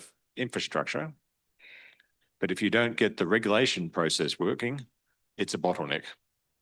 But if you don't work on the regulation process, you don't know what investments to make into DPI, into its structure. If you're going to do DPI, are you going to do it regionally or are you going to do it nationally? If you do it regionally or nationally, that flows back into what sort of data infrastructure should you have? And so you can see there's a series of conversations and interplays that take place here that we need to work on to see how they make a difference. Now, we in the project spend a lot of time talking to a lot of people. So again, with a lot of help from Peter Nichols. So we have probably spoken to about 250 people or 300 sort of people across the Pacific. I know that's not a huge number, but it's a lot of people from the digital ICT ministries, the planning ministries, a lot of people from the country code operations and from the network operations and others. And I'm only saying that because we've taken from those conversations and we've asked ourselves the question, so where are we doing a good job and where could we do better? And that's the answer to that. So that was just explaining how we got to this page. So, and our Japanese colleagues keep saying to me, where's the empirical data? So they'd like me to do a 6 sigma analysis of, and the answer is no, we just spoke to lots of people and got a sense of what they said to us. Now, I'm troubled here because I've gone and developed a chart which goes from green through to red, and I am red-green colorblind. So that's a piece of genius. So the bottom thing is green, I understand, and it says problem is largely addressed. Above that in yellow, it says the problem is solving is underway, but it needs support. The orange says some effort is underway, but it needs much more support required. And the top bar, which I understand is red, says significant problem needing dedicated attention. So you can look at that chart yourselves, and you certainly now or later come back and give me feedback as to whether you think that classifications are right. But you'll see there are parts there which are in red and there are parts which are in green. Now, with due respect to my following colleagues who are going to talk about international connectivity, one of the themes that's come from our report is that while there's clearly more work to be done on cables and international connectivity, to a degree, especially as far as the donors are concerned, I think that I'm not going to say the task is done, but the task has largely been addressed. And you'll see here that the real area seems to be around DPI, country code ecosystem, data models, regulation, and a lot about the support of small and medium-sized and consumer adoption, which includes both security and skills in that process.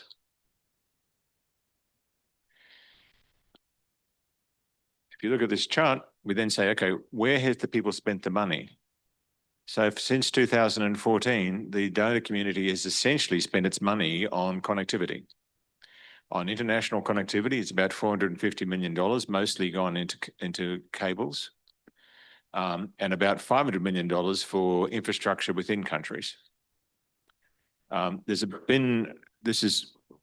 data is exceptionally difficult to go through. Under the definition of the OECD for communications, there's about $60 million so far that's been spent by the donors on cyber.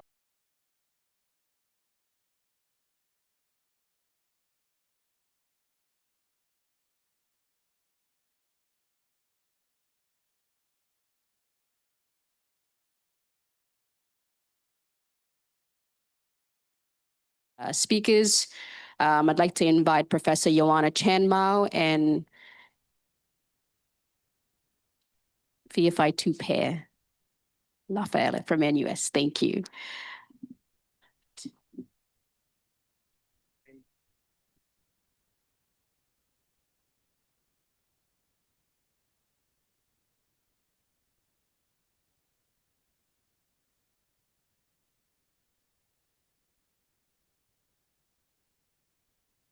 Hope you're still awake. Yeah. Anyway, the distinguished delegates, as you can see, the title of our presentation is The Future of Connectivity in Samoa, Evaluating Starlink Entry Using Porter's Competitive Forces and the Product Development Model. Now, Samoa's telecommunications sector historically has been dominated in the last decade or so by Vodafone and Digicel, relying on fiber optic cables and the mobile network infrastructure. But in 2024 marked the entry of Starlink, offering high-speed connectivity in previously underserved areas. And this presentation analyzes Starlink's entry into Samoa's telecom landscape using Porter's 5 forces and the product development model frameworks. Now, before the analysis, just a short snapshot of the timeline of the key developments of the entry of Starlink into Samoa. In January 2024, the Office of the Regulator officially blocked the unauthorized Starlink kits. This marked the first regulatory checkpoint, signaling cautious oversight of foreign technology infrastructure. In March 2024, 2 months later, Cabinet gave Starlink conditional approval, but this was for only limited users. I think it was education and for health. And in mid-2024, Starlink was confirmed, that was last year, as the infrastructure provider for the heads of government meeting, CHOGM. By August 2024, the government had set a registration deadline and unregistered kits risk deactivations. And this was in an effort to maintain control and to ensure compliant use.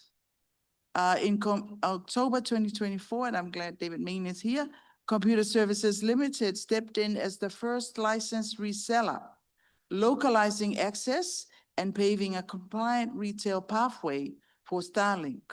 And finally, January 2025, Starlink's full licensing came through, and with a headline grabbing 139 tala per month residential plan, the lowest globally. Now, this marks Samoa's formal onboarding to the global satellite broadband. Now to the analysis.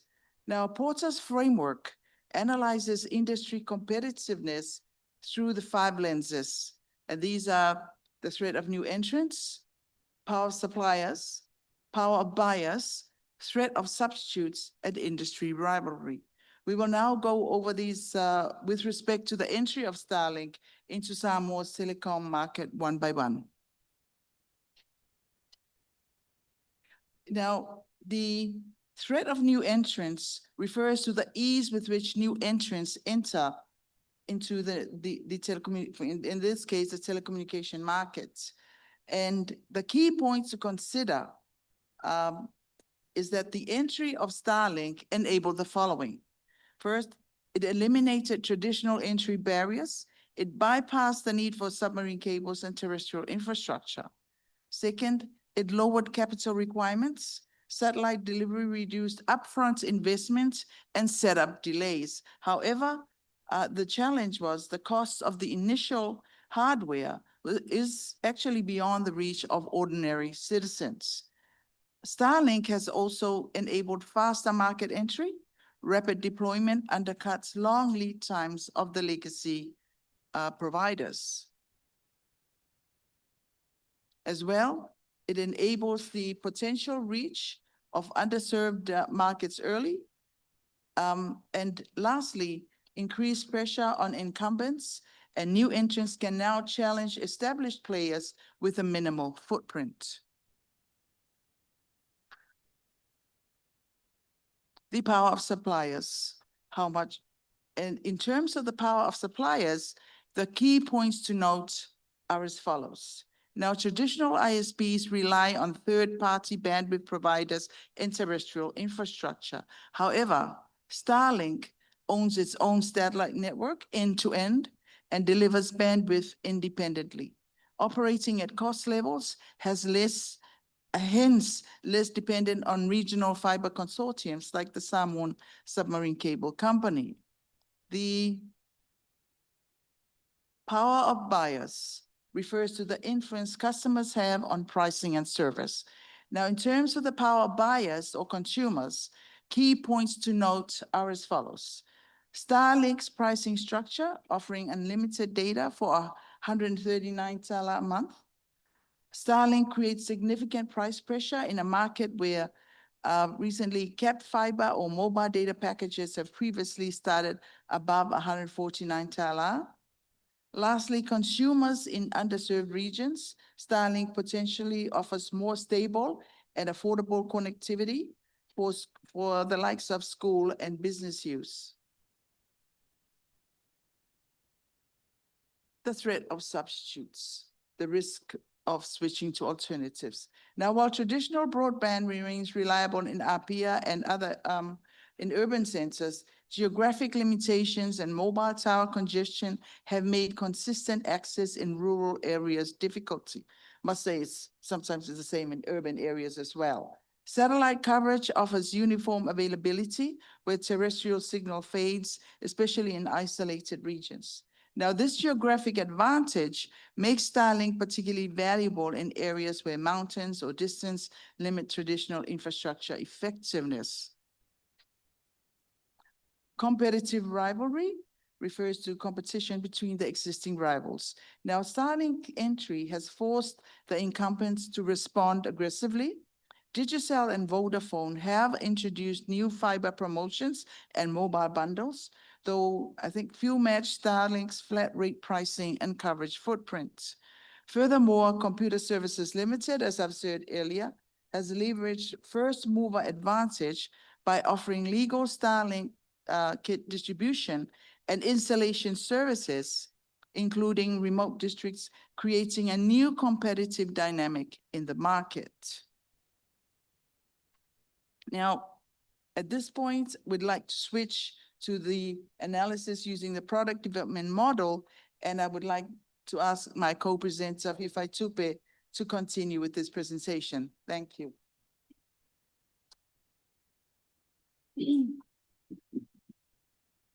Level Professor, don't worry, everyone. I'm only here to give the conclusion. Okay, the product development model. To analyze Starlink's entry into Samoa through a product development model, we can apply the Ansoff matrix, which helps assess introducing a new product into an existing market. In this case, Starlink satellite internet is a new product for Samoa, entering an existing market for internet services. We have selected to focus on the following aspects of the matrix, namely innovation, scalability, upgrades, partnerships, and regulation.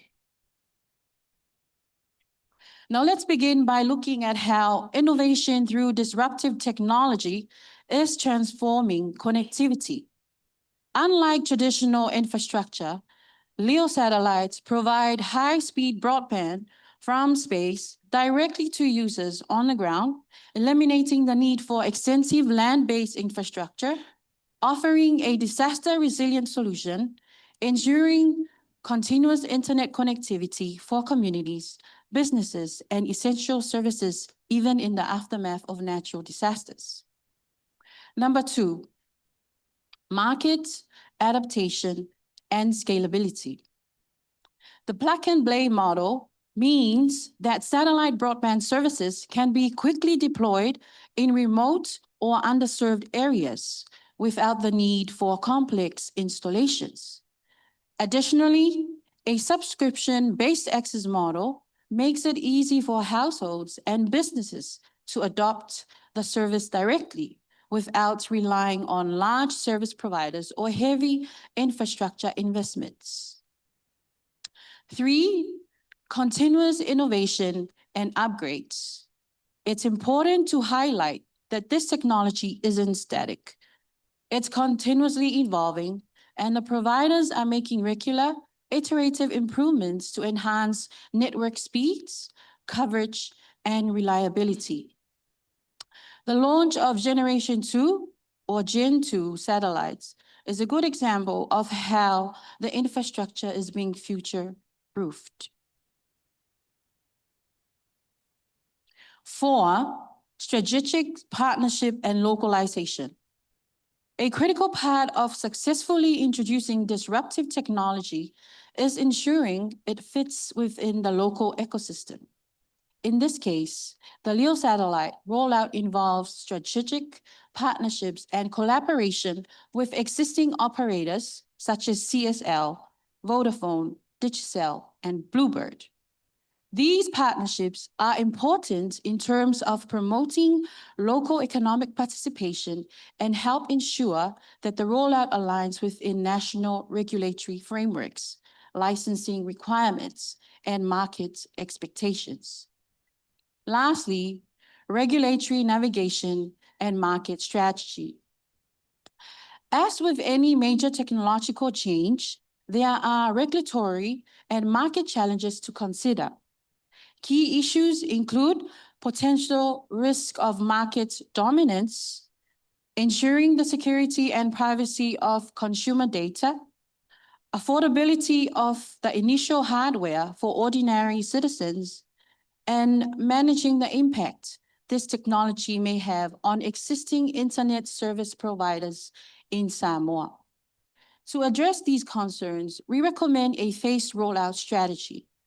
This will begin by connecting priority areas such as schools, health centers, and emergency services. This approach ensures a controlled, manageable entry into the market, allowing time for service testing, policy alignments, and integration with national infrastructure. To conclude, Starlink's entry into Samoa marks a pivotal shift in the broadband landscape by providing potential for lowering access costs, improving rural service coverage, and driving competitive reform among existing providers, enabling real-time applications such as telemedicine, remote education, and disaster-resilient communications.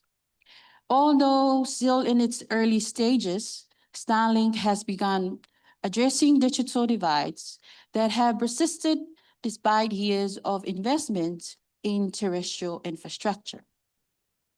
However, long-term success depends on inclusive pricing, strong consumer safeguards, and continued innovation from traditional ISPs to remain competitive. Regulatory collaboration and infrastructure diversification will be key to ensuring satellite internet benefits all Samoans, not just early adopters.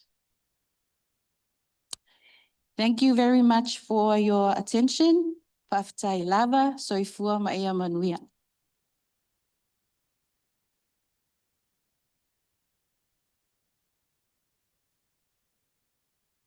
Thank you for the presentation. Again, if you've got any questions, leave them for the end. And we'll take at least 2 questions before we close up the session. I'd like to call up Pepe Fruean to now present on regional submarine connectivity.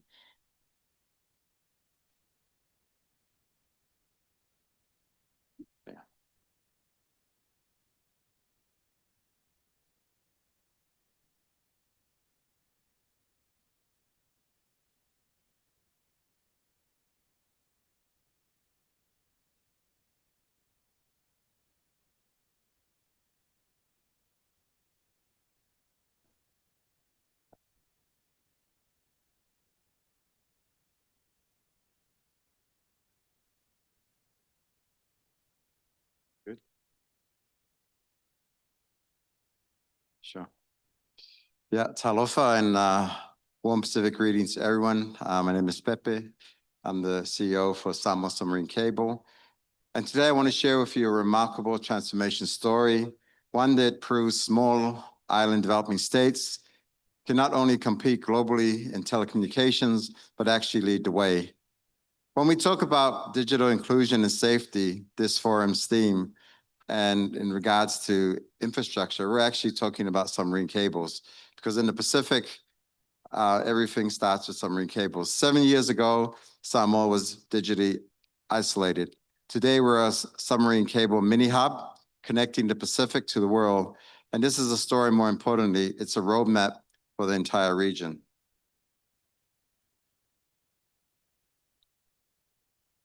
Let me start with some context so that every person in the room should know by heart. 95% of all global internet traffic travels through submarine cables, not satellites, not wireless, cables on the ocean floor. I think Starlink, which seems to be the sexy option right now, is about 1 or 2%, if that. It's the GeoSat and LEO, low Earth orbit, and the MEO ones, especially from SES, which are driving the satellite one. But needless to say, still less than 5%. But here's what those global statistics don't tell you. They don't tell you about the transformation happening right here in the Pacific. They don't tell you that with the right strategy, the right partnership, the right executions, small island nations can deliver world-class connectivity. So let me tell you how we did it. So Tui Samoa from vision to reality. So we began in 2015 with a bold vision, lots of skepticism about how a population of 200,000 people can make a submarine cable financially viable.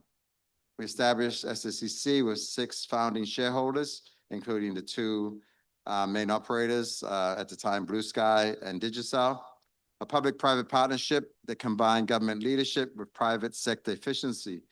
By 2017, we broke ground, and in February 2018, the Tui Samoa cable went live. But here's where the story gets interesting. At that time, in January 2018, we had 1.3 gigabytes of international capacity. That was our baseline, modest by global standards, but transformational for Samoa. Fast forward to today, June 2025, we're operating at 86 gigabits. And currently on the table, I have deals that should get us over 100 by the end of the year. So that's a 66-fold increase. And in 2019, just 1 year after launch, we paid our first dividend of 1.9 million tala, 4 years ahead of our business plan projections. Exceptional growth performance. Now let's talk about exceptional performance looks like in numbers. The global submarine cable grew at a respectable 30% CAGR, compounded annual growth rate. SSCC achieved an 82% CAGR. We didn't just outperform, we redefined what's possible. And here's the real breakthrough. This is what makes our story unique globally. Most infrastructure projects deliver capacity growth or price reductions. We delivered both, hence the double victory. Our wholesale price dropped from 175 megabit at the time. Incidentally, the World Bank business case for SSCC had us starting at 250. The blended average cost after year 1 was $50 US. and I'm actually going to give you some commercial and confidence stuff, but don't hold me to it. We have a deal on the table now that's about $2 US. So as you can see, that's a 98.9% price reduction. For our customers, internet becomes 87 times more affordable. This just isn't good business. This is proof that the right submarine cable strategy can democratize digital access. So technical achievements. So 1,400 kilometers connecting 5 landing points across 3 countries, 16 terabits per second system capacity, 100 gigabit transmission technology. Landing points Apia and Savai to Sivi. We actually connect Suva to Savusavu, which is a project we did with the World Bank for Fiji, and with the French government, Wallis and Futuna. I understand this was the first time that a non-French territory has actually done a project with a French territory. So at the time, in 2018, while we were putting this project together, it was really, really a first for that. So every technical decision we made was driven by one principle: open access. We're not just a cable operator, we're a digital infrastructure platform that enables competition, drives down retail prices for everyone. So success in telecommunications isn't just about your first cable. It's about building an ecosystem, and in particular, a restoration system. In 2018, we became a founding partner in the Manoa cable, the first consortium cable connecting Tahiti, Papaete, and Bora Bora to the Cook Islands, Rarotonga, and Atutaki, and then Niue. This wasn't just about expanding our network, it was about proving that Pacific Islands could work together on a major infrastructure. So, we pivot to our first project with the French, with Wallis and Futuna. That acted as almost like a launching board for this partnership with French Polynesia. Also a first for them working outside.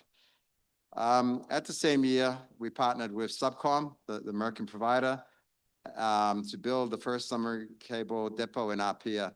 This facility maintains over 69,000 kilometers of submarine cables across 19 cable systems. Since this was written, I think we're up way over 20, and we're close to 80-something thousand cables protected. So from cable operator became a regional infrastructure leader, and our 82% compounded annual growth rate demonstrate that this expansion strategy works. So navigating geopolitical currents. So let's address the elephant in the room. The submarine cable industry is experiencing what I call great rerouting. Major new cables are avoiding South China Sea. Hong Kong is declining as a regional hub. New strategic nodes are emerging: Guam, Singapore, and Japan. This creates both challenges and opportunities for Pacific nations. We must navigate security requirements for accessing US-funded cables while managing over-reliance on Chinese repair ships. So in Samoa right now, we're actually developing our third cable, owned by SSCC. It's a cable to American Samoa called, no guesses here, American Samoa Cable 2. This cable will connect us into American Samoa and allow us to access the Hawaii cable, which is a cable that was implemented in 2020 by the American Samoa through their partner SITA. And I suppose, excitingly enough, Google. So with President Trump committing funding to American Samoa, we understand that they paid for a branch and they're working on the business case for Google landing in American Samoa. So what does it mean for SSCC? Well, basically what it means is we have access to the biggest cable system, basically 200 kilometers from us. And obviously the pricing that's going to come with that. So, what we've learned is that we focus on the technical excellence, the financial stability.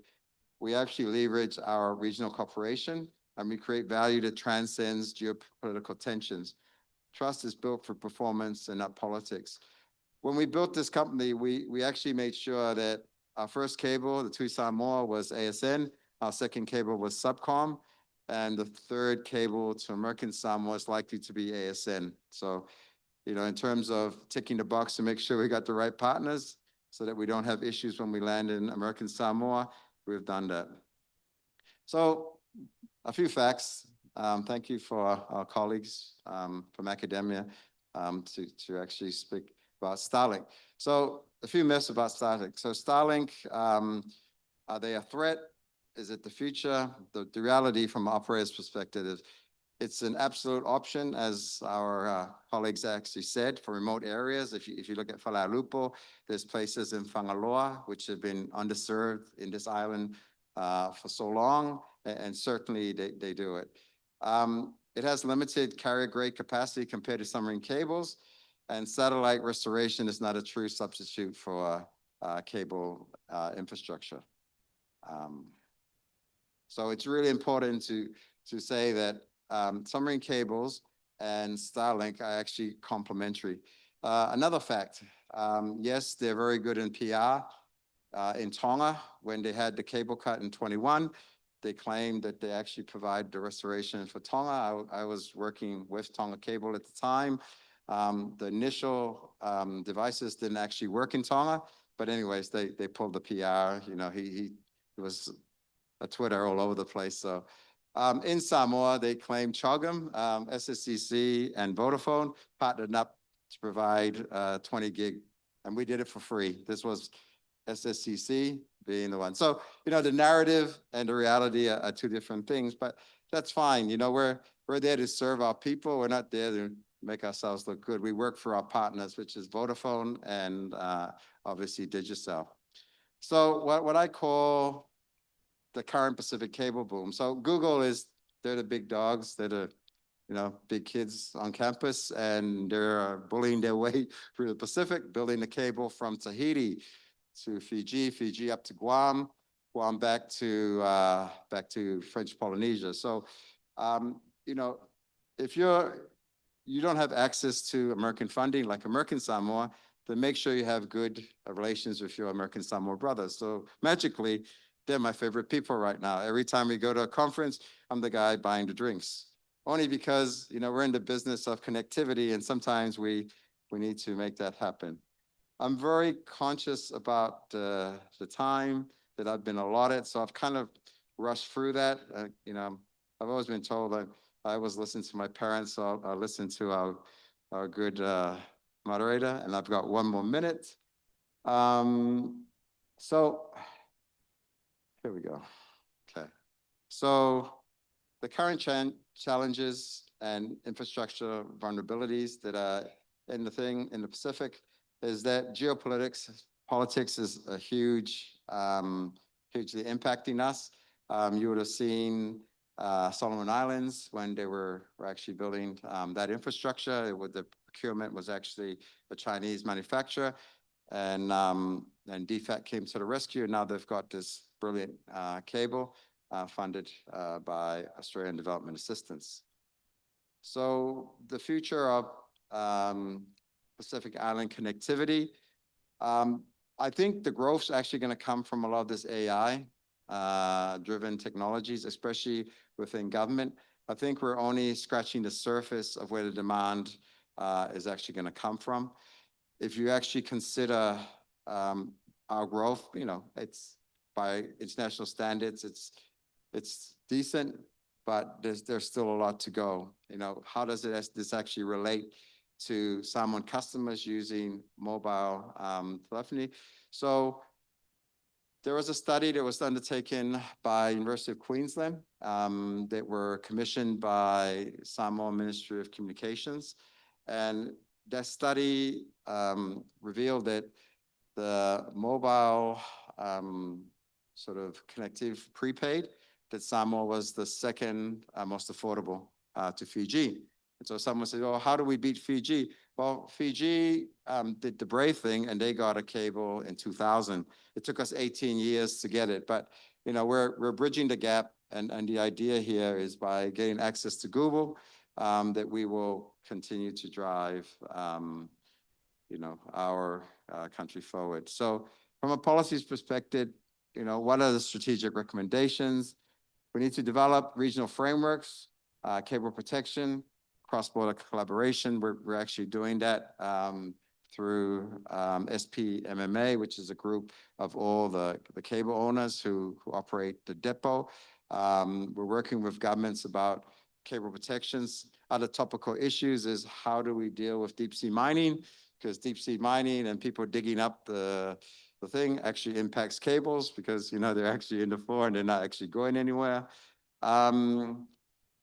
Investment, public-private partnerships. Clearly, it's been very successful in this instance. The World Bank, ADB, DFAT from Australia have put together a fantastic, I suppose, model, which actually works. Innovation, how we build hybrid connectivity, cables, Starlink, other technologies, capacity. So building regional expertise. There's a group that was put together by PETA recently at the Solomon Islands. It's sort of like a submarine cable user group.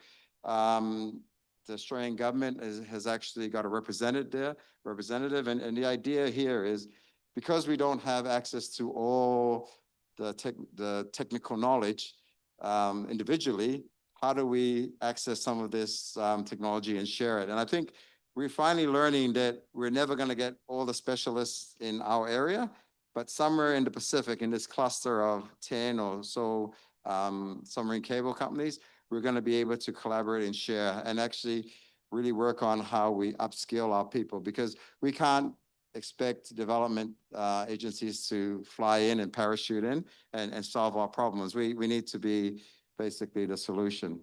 So my last slide is basically that one doesn't actually include the Google ones, but as you can see, it's starting to fill up. And it's actually a really, really important part of where we're going for connectivity. So I wish the participants all the best for the rest of your conference. And I'm happy to take questions if anyone has any.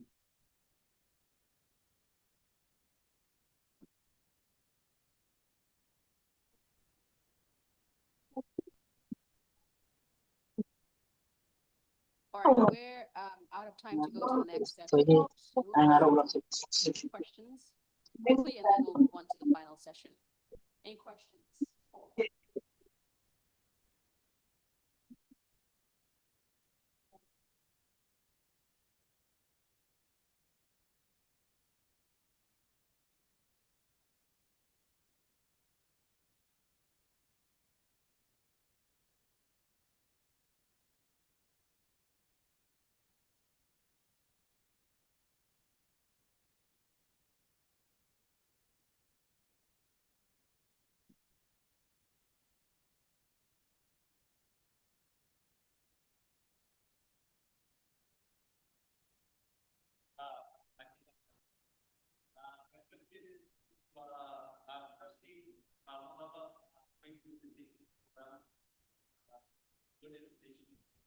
My question was to Professor Ioana and Fiafaitupe.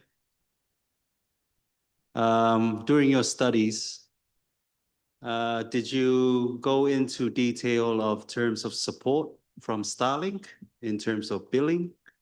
I know that the billing of Starlink is through online. I was just wondering if has there been any issues in regards to billing of the users?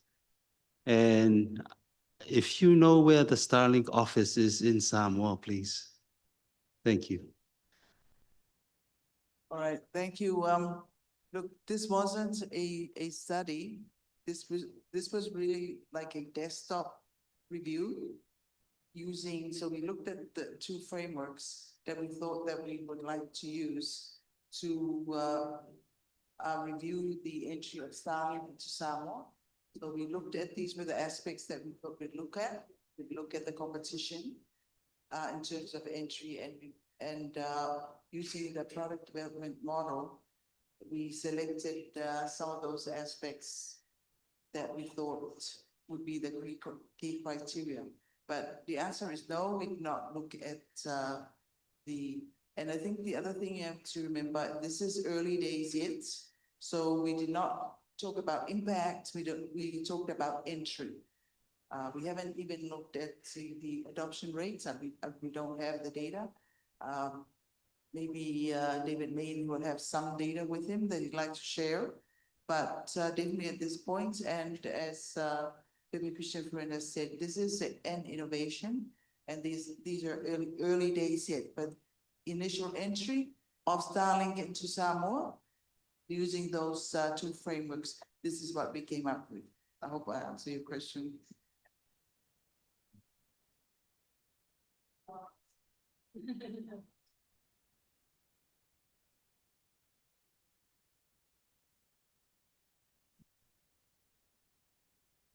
Hello.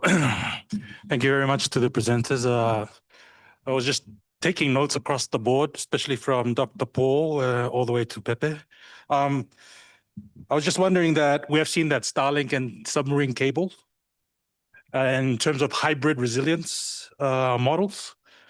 They each carry their own strengths and weaknesses, yet all of them, if we're not careful, we risk reinforcing commercial dependence, particularly if we don't address our regulatory capability areas, and also safeguard what I would like us to all see as data sovereignty and preserve that public trust. So my question is, what frameworks or regional strategies that can guarantee that as we modernize our connectivity, that we do so in a way that is sovereign,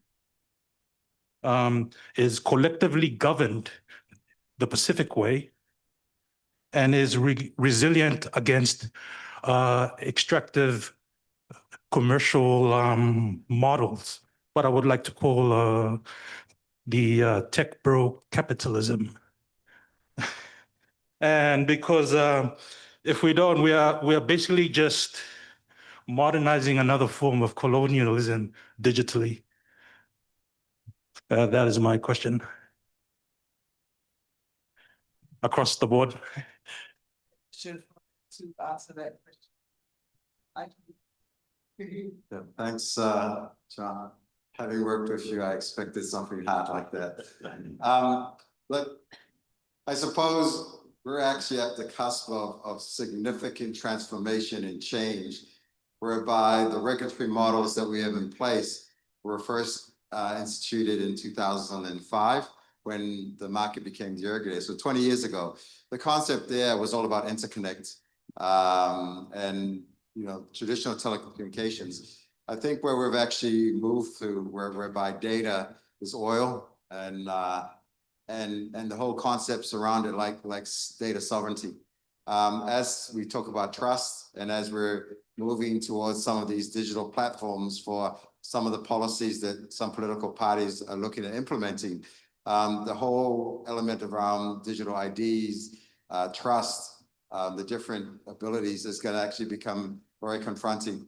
Around the regulatory space, and I don't know what, I'll take it from how I interpret entrants like Starlink. The whole level playing field is about all operators being, I suppose, paying their way. So if you're a Digicel, Vodafone, submarine cable, you're paying your licensing to the regulator. If you're using spectrum, you got spectrum costs. You're paying corporate tax, GST, and company tax.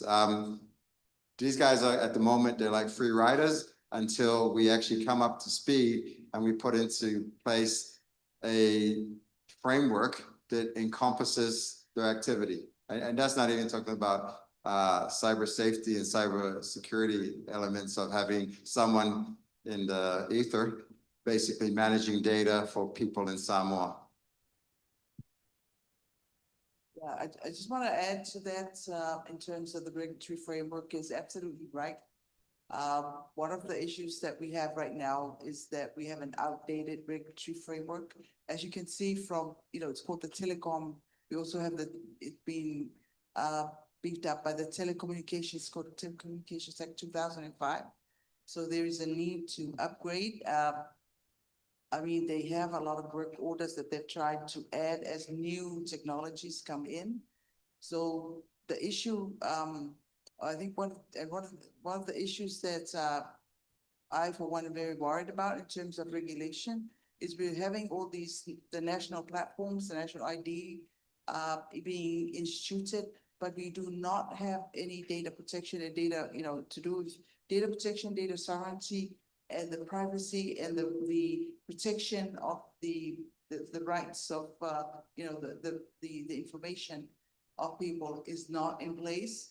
And this is something that needs to be in place. But I guess we're looking at policy side before we can do the national platforms.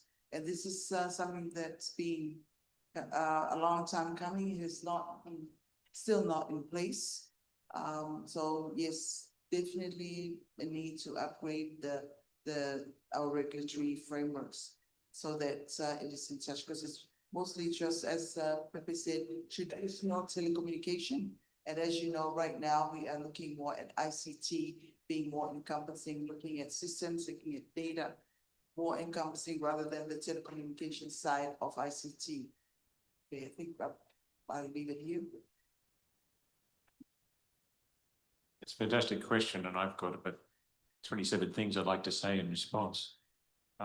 Could I just raise one particular area that I think the community in the Pacific has to think very deeply about? And that's digital public infrastructure. And what do we mean by digital public infrastructure? So let's say at the moment it refers to authentication, verification, refers to wallets, refers to applications. Should that be national? Because you talked about sovereignty. Or should there be regional applications? I had a taxi driver this morning who told me he had a new car, it was great. And he's just come back from picking fruit or picking vegetables actually in Queensland, actually where my family's from. I knew the towns he was talking about, we were talking about them. He's come back, he's going to work here for a while, he's going to go back again, he's happy as Larry. You can see the transfer issues of, okay, if I'm making money, how do I transfer the funds back? How do I look after visas? How do people shift? And it's my assumption in the Pacific that we will see more and more people-to-people interactions. You've just seen the Vanuatu applications, or the Tuvalu applications for visas for the special visa to Australia. A fifth of the population applied. So it gets very interesting issues about what are going to be regional needs for the DPI, what's going to be domestic needs. And I think we need to really have a conversation about that. The second thing I'm going to point out is the problems of monopoly. In big markets like the European Union, it is fine to say I'm going to have multiple suppliers of wallets, I'm going to have multiple verifiers of data, I'm going to multiple. In developing countries that are small, you might end up with just the one play. It's the government plays the role. I've got the wallet, I've got the ID, I've got, and that helps me do government services. But now you've got a single government running entity that has all the information about the citizens. Is that a good thing or not? Question mark. Similarly, one of the problems in the United States and Europe is Google and Android, being the wallet provider, also can be the verifiers and have all the information about you from the phone. So you can have with private sector monopoly problems. So I think there's some interesting questions to be had around the safeguards of where DPI, what does DPI mean? Because you said digital sovereignty, and I said, well, there's many sides of digital sovereignty. Which one do you want?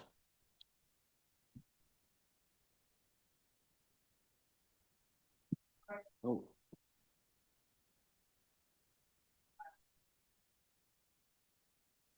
Okay, thank you. Look, firstly, David here from CSL, and I'm not here to hawk Starlink because I think Elon Musk has already made enough money. Firstly, look, three very, very interesting presentations, and they do complement each other. And starting with Dr. Twomey's comments, which I think are probably the most pertinent, and certainly go through to Pepe's presentation. CSL is both a Starlink reseller and an ISP. And I know from running an ISP that only about 20 to 25% of the cost is actually the international capacity.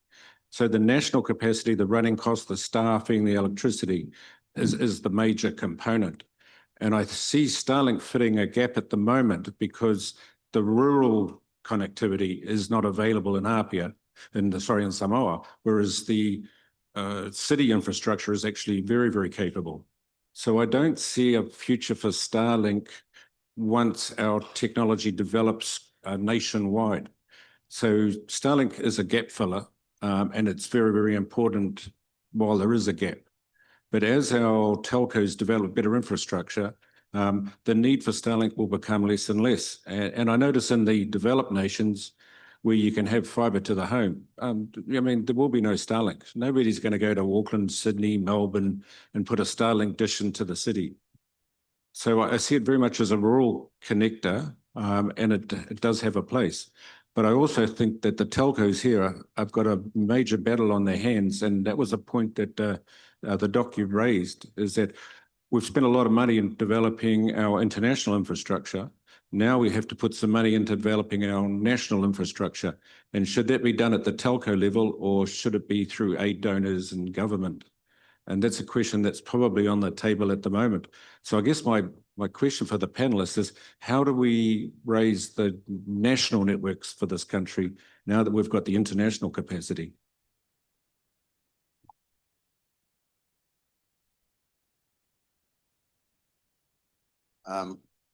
Good question, Dave. As you will be well aware, we've had a couple of goes at it. So they tried the SMBH.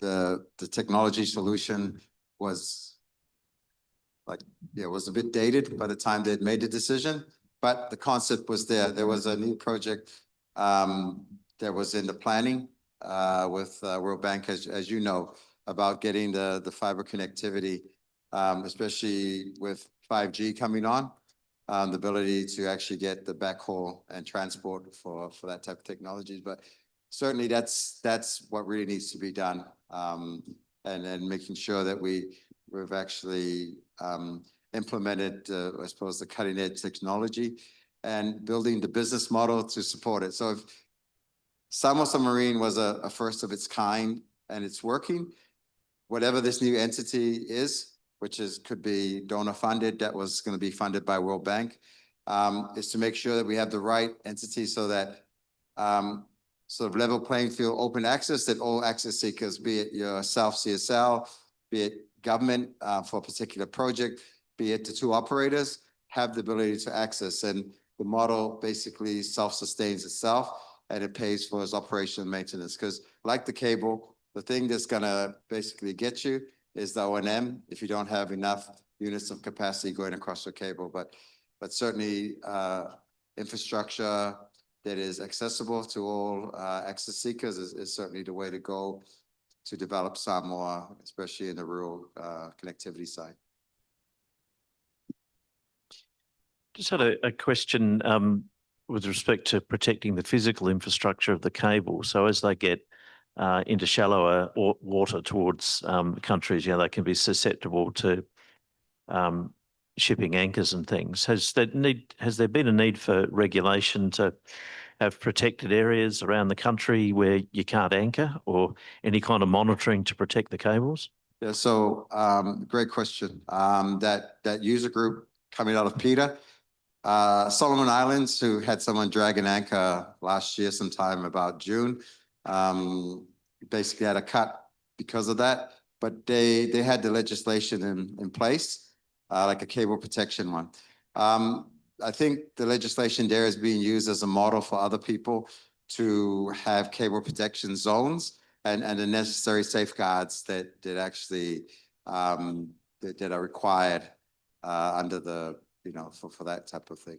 But I think it's it's really quite an opportune time for people actually to collaborate and work more to ensure this really expensive infrastructure takes place and is protected.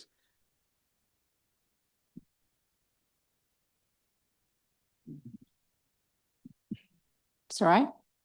Okay, last question. Thank you, Crystal. Thank you for the presenters today. My question goes to Pepe. You know that we've been in a lot of discussion with the IXP the national IXP and the Pacific IXP, and I know Terry Sweetser here and Warren, and they've been discussing of the IXP, the Pacific IXP. So my question for the Samoa submarine cable, are you guys related with the telcos in building this IXP? I think it's something that we really need to have it on island, because we saw the benefits for us, the users, especially the corporate users, the education sector and other sectors.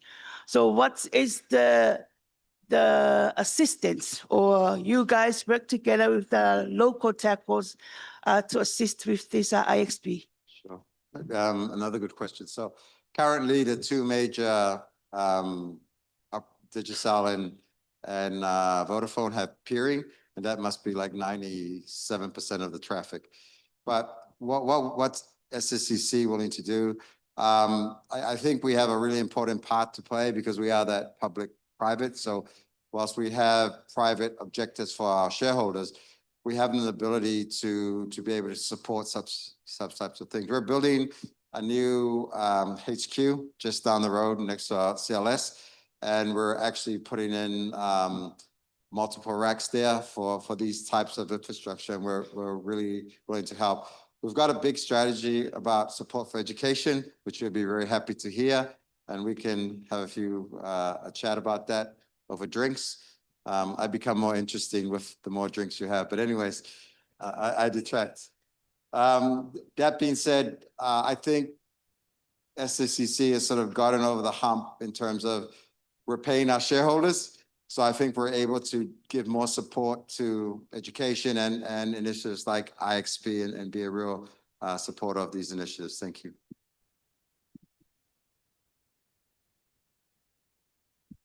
Okay, thank you so much. Before we let our speakers go, we've got some gifts for them. Please thank them.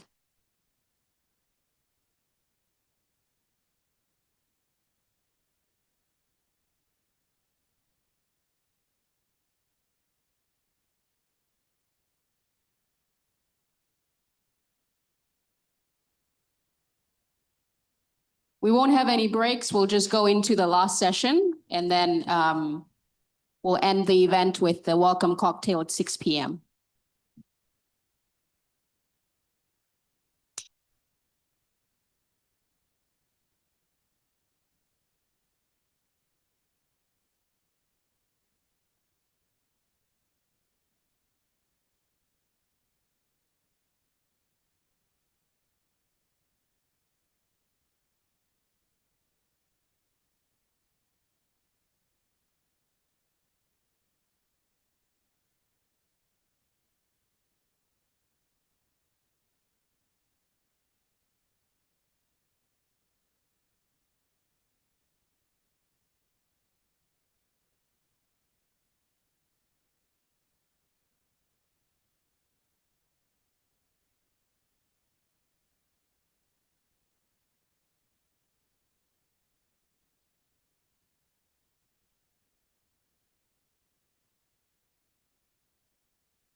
Okay, I see. Everyone's. Yeah.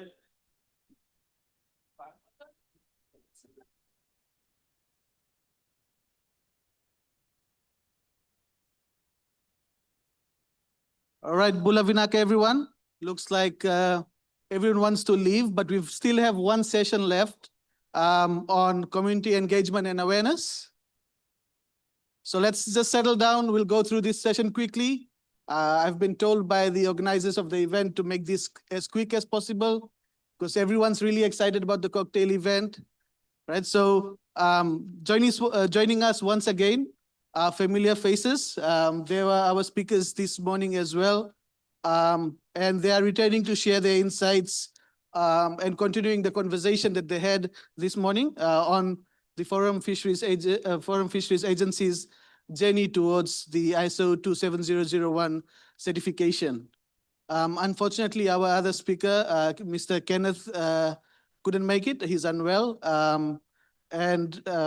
We'll just move on in introducing our two speakers. So Mr. Sakaio, as he had been introduced this morning, is a seasoned ICT specialist. He brings deep technical expertise and leadership to complex ICT environments with a focus on infrastructure security, virtualization, and secure systems design. A major milestone in his career is that he led the implementation of the Information Security Management System, ISMS, at FFA, which resulted in the agency achieving ISO 27001 certification in 2024. And as he mentioned this morning, it's one of the first crop agencies that has done that. His strategic and technical leadership was instrumental in aligning FFA with international cybersecurity standards. Sakaio is also a passionate cybersecurity advocate. I've recently been following his LinkedIn pages, and I've seen he was in Fiji recently conducting training for our defense forces as well. He's also a trainer and has conducted awareness programs across Pacific Island countries. His co-speaker is no one new to the Pacific, someone that I've worked virtually with a lot of times through interventions with the Women in IT Solomon Islands. But Letitia also works with Sakaio at FFA and is a proud champion for women in ICT. Right? Without taking much of your time, and as a common Fijian proverb says, "Sivi manda na vai kau ngai kalu," which translates to, it is best to first go past the forest before you start whistling. With those words, let's go through the journey of how FFA achieved their ISO 27001 certification. Mr. Sakaio and Letitia, over to you.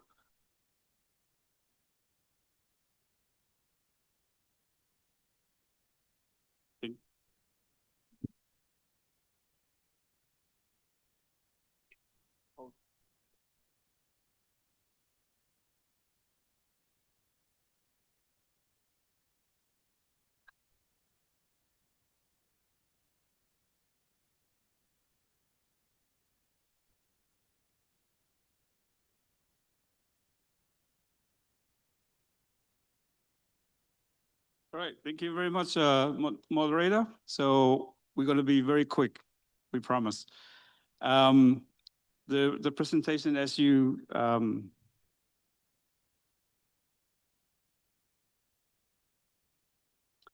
as highlighted there, is an overview or the journey.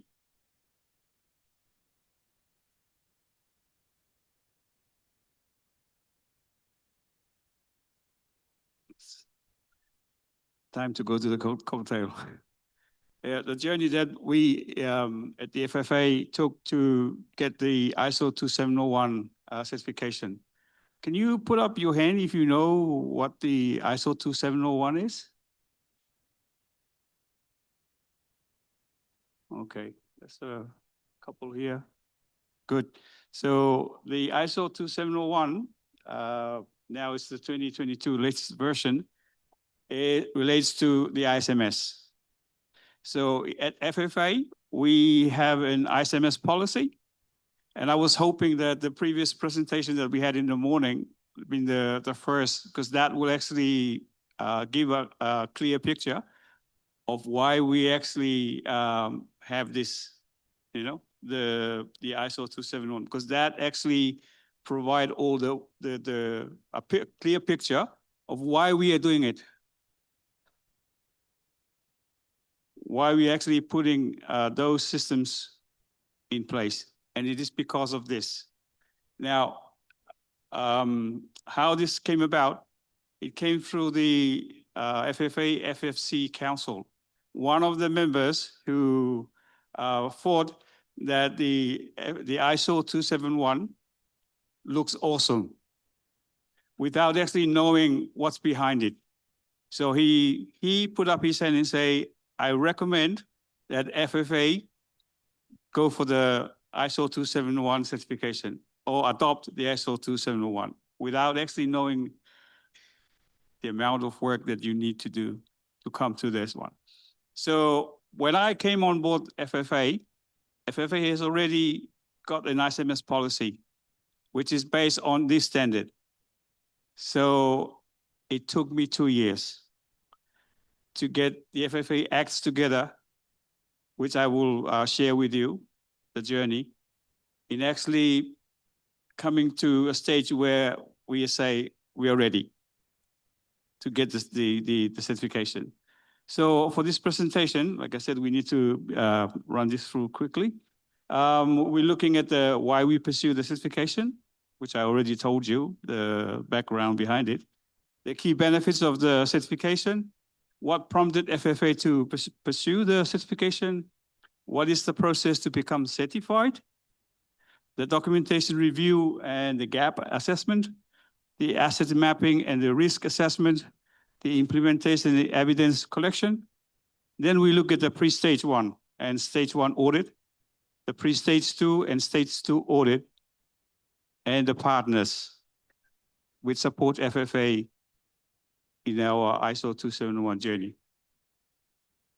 So moving on to the next slide, I will now invite my colleague Letty to run you through the next slide. Letty.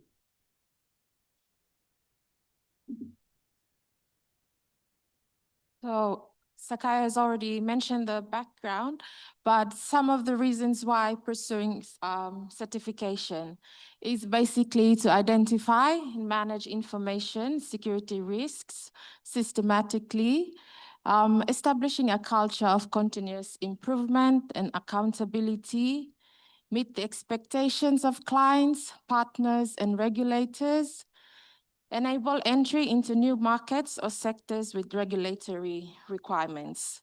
And the key benefits of certification is independent security validation by an accredited body, defined and consistent process for handling information securely, demonstrating due diligence and build trust with stakeholders. As we all know, we all have stakeholders. And also one of the benefits from FFA's point of view is reduces risk by proactively identifying and mitigating information-related risks. What prompted FFA to pursue certification? As we all know, every organization needs funding, donations. FFA receives donations from international donors, including government agency and global institutions such as the World Bank, ADB, and EU. It was only fitting certification was pursued as a strategic step to align with international best practices and meet the evolving expectations for governance and data security. This initiative enforced FFA's commitment to providing information and maintaining the trust of its 17 member countries and donor partners. And taking on Save's rugby concept or context, you know how he passed the ball to me, I'm gonna pass the ball back to my boss, Sakaio, but this time around, he's gonna run to the finish line. Thank you.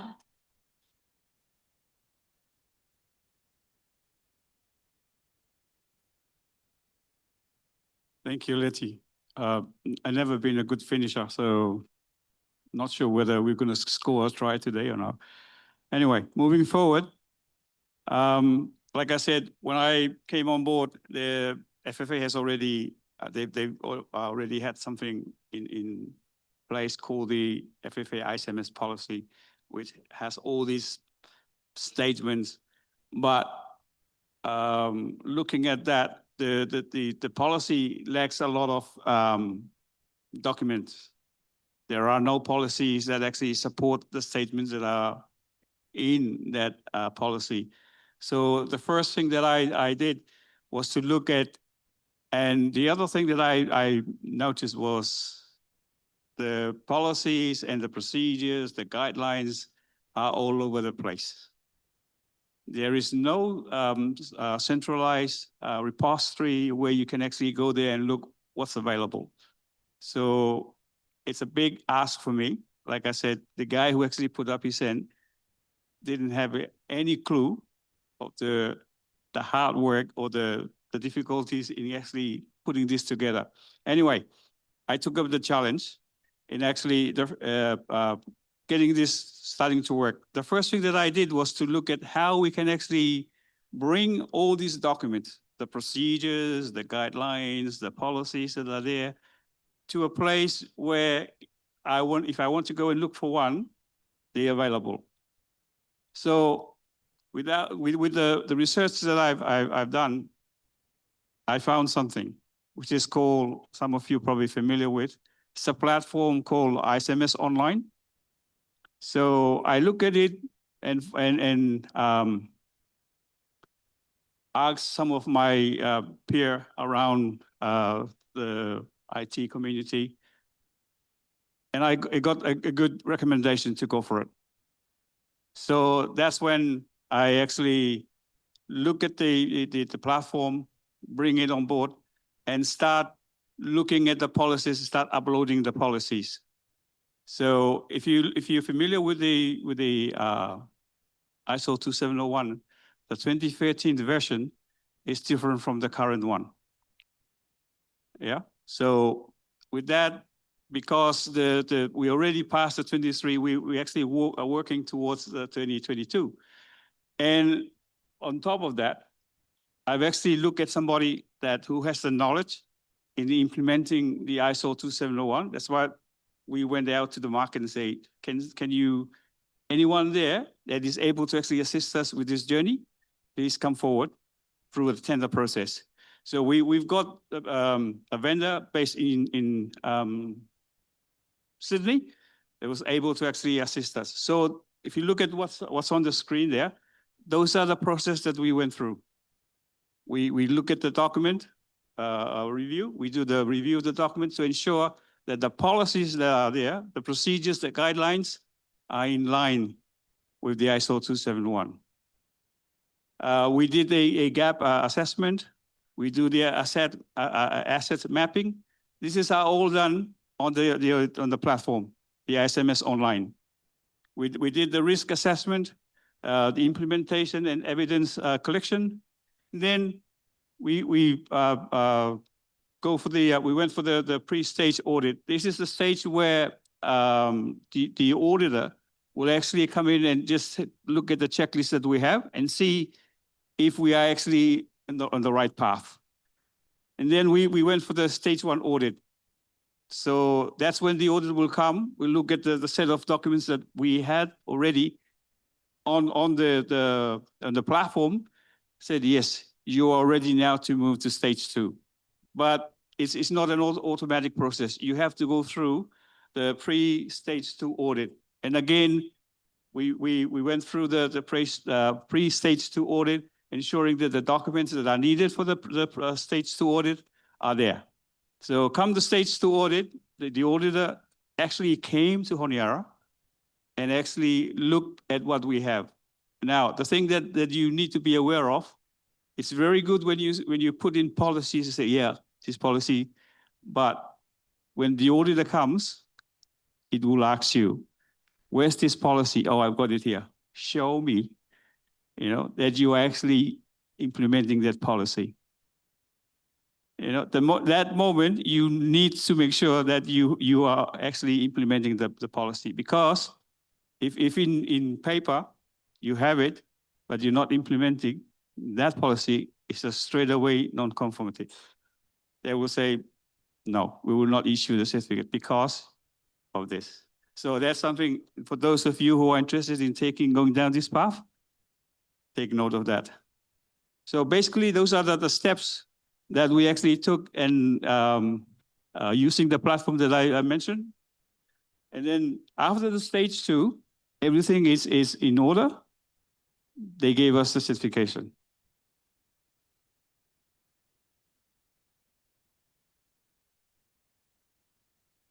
So just looking at the documentation review and gap assessment, review the existing information, security documentation in the ISMS. Like I said, look at the ISMS policy, the FFA ISMS policy. Do you have this? Do you have this? Do you have this?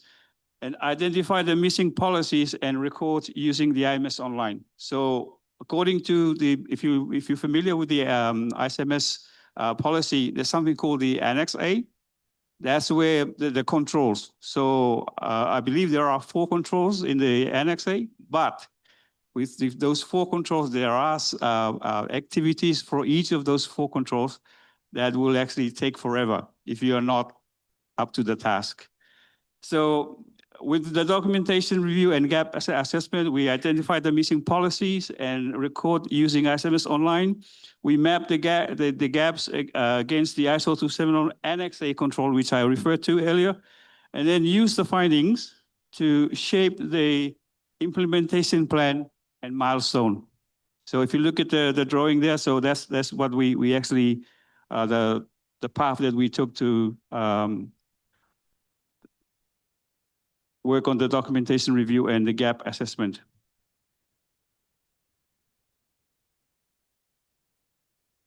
Again, using this tool, we are actually able to document the key information, assets, systems, and data flows, assign ownership and classified assets by sensitivity and impact, conducted a structured risk assessment for threats and vulnerabilities, applied a risk matrix to prioritize treatment actions, use ICMS online to manage and track risk. Again, once you do the assets mapping and risk assessment, the platform will actually provide you with something similar to this based on what your input. So that will actually give you your assets mapping and your risk. The implementation and evidence collection implemented required controls based on the risk treatment plan, develop or updated policies, procedures, and records, which I alluded to earlier on, one of the exercises that we did. Deliver staff training and awareness activities. This is one of the very critical components to ensure that everybody in the organization is aware of their responsibilities when it comes to protecting the organization's valuable data or valuable assets. Collected evidence of implementing using ICMS online. So again, everything that we collected, we uploaded to the platform, which is the ICMS online, and align documentation with the auditor expectations. We have to make sure, that's why we did the pre-audit, stage 1 pre-audit, to ensure that the documentation that we provided or what we have provided is in line with the auditor's expectation. So looking at the pre-stage 1 audit, perform an internal check of documentation and evidence readiness, finalize risk treatment plans and align control mapping, verify that policies and procedures were up to date and communicated, conduct a mock audit or informal consultant review where applicable. So that's the pre-stage audit. When it comes to the stage 1 audit, conducted by an external certification body, it has to be an external examination body that will be involved in the stage 1 audit. The audit is focused on the ICMS documentation scope and readiness, identified any gaps or required adjustment before the stage 2. So it's important. And outcome used to refine documentation and address the final gaps. So from the stage 1 audit, this is where we get the list of what we need to improve. If you try and do it right in the first place, chances are there are only a couple that you will be asked to improve. Otherwise, you spend another month or so.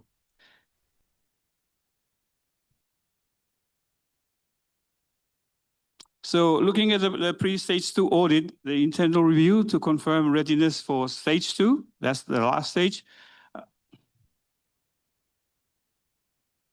Conducted a focus area audit for specific controls to be audited in full. Like I said, in the Annex A, you'll find the 4 controls. But within that 4 controls, you'll be going through a lot of activities that you need to as part of the audit. So if there's a final opportunity to resolve minor issues or clarify documentation, gathering last pieces of evidence that may be absent ahead of the stage 2 audit. Now, once this stage is completed and you is satisfied, or that you come to conclusion that you are able to now move to stage 2, then the stage 2 will happen, which the auditor, the external one, which is a JAS ANZ accredited firm, will actually do the audit. So we've got Campus Assurance Services, which is a JAS ANZ accredited audit firm to do the ISO audit for us.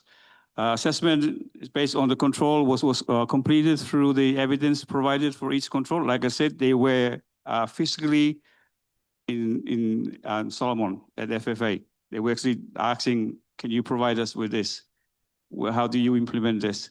So luckily when they came, we were in a stage where we're also running cyber awareness training for all the new staff that joined FFA. So they were actually part of that. So with that, they actually witnessed, or the evidence that was actually they wanted to collect, that we are actually doing what we are actually preaching.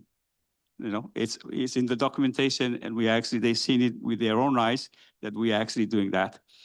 So like I said, they included the staff interviews. They also interview staff on whether what we put in the terms of documentation is really what we're doing, or we're just putting in things and never implement those. So they come to the conclusion that we actually, what we have in paper is exactly what we have implemented. So they verify that controls are operational, not just documented.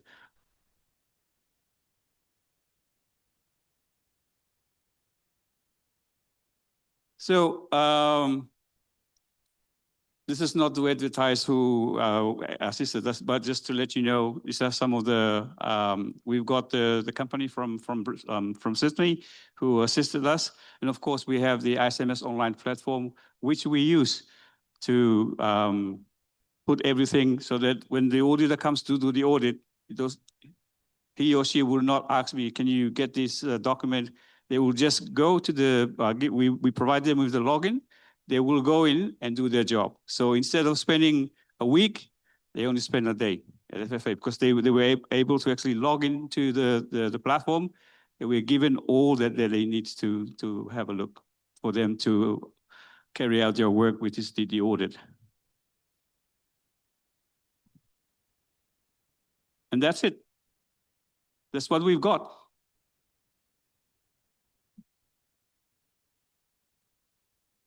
Yeah, the other thing that I want to highlight here, you know, getting a certification doesn't mean that's it. You know, for the ISO 271, every 3 months, we have to put up or develop or put together what we call a management report. The management report will actually contains all the improvements that we have done. Say, for instance, from January to March, that report will actually highlight what we have done. All the incidents that happen, so like I said, like anything that is high alert from that SIM, that incident needs to be recorded. And they will look at this. The report will be on the platform. The auditor, our next audit will be in August. They will be looking at this incident. And this management report will provide them with the opportunity to see what we have done. The review for the ISO 271, because we got the certification last year in August. Come August this year, that's 1 year.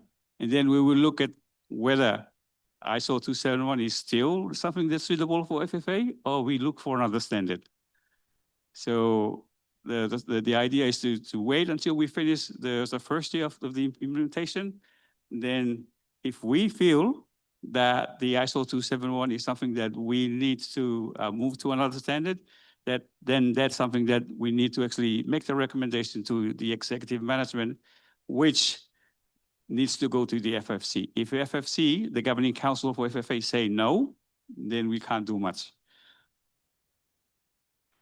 So with that, thank you very much for listening, and hopefully you'll take something fruitful and important today, and look forward to the reception. Thank you.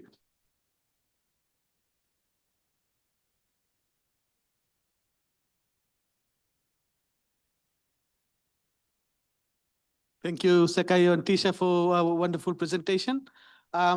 Being mindful of time, and seems like everyone's more excited for the cocktail. We'll just have 2 questions from the audience, 2 quick questions, and then we'll wrap this session up. Easier if no one has questions, but yeah, 2 questions from the audience. Yeah, good. If you could probably just speak in the mic.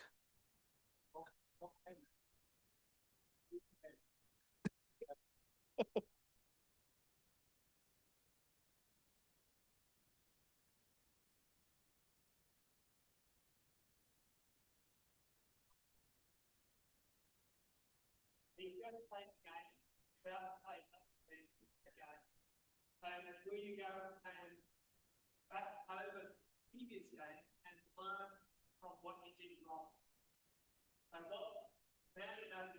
gone through the whole process as the coach or as the captain, what would you give someone starting in the team advice about how to do this?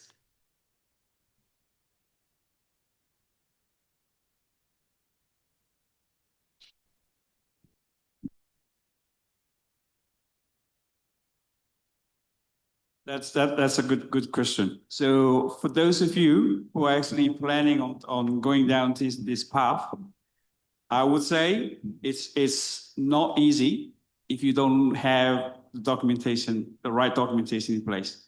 It's a lot easier if you have something that is already there, and then all you have to do is gather all these policies, guidelines, procedures, and have them put in a centralized platform where you are actually able to work, rather than getting pieces from here and there, and it will actually make your life really hard.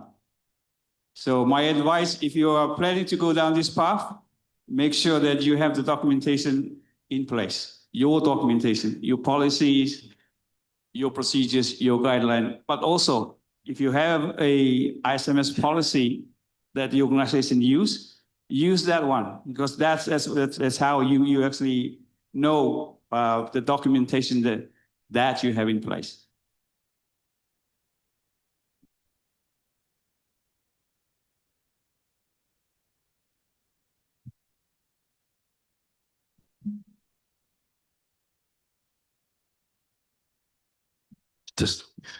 Thank you so much for your very informative presentation.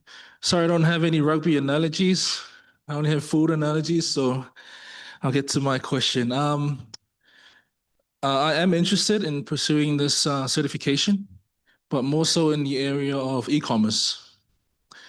In your journey, did ISO require you to present national policies from Vanuatu? Was that a criteria that was needed to get certified, or you just needed your organization's policies? Thank you. Thank you. Luckily, I don't play rugby because I play netball. So yeah, so no. What the ISO 271 requires you the documentation has to be from your organization. However, there is a provision within those 4 controls, I can't remember where, that requires you to list the laws of the countries that you are based in. Like for instance, like FFA, we need to actually list in one of the controls, the Solomon laws. Anything that is new that's coming out from Parliament, that has been approved by Parliament, that relates to any of those controls, it has to be included in the those as an improvement to what you already provided. So yes, you are required for the country that the laws of the country that you are based in, but not from. Hope that answers your question.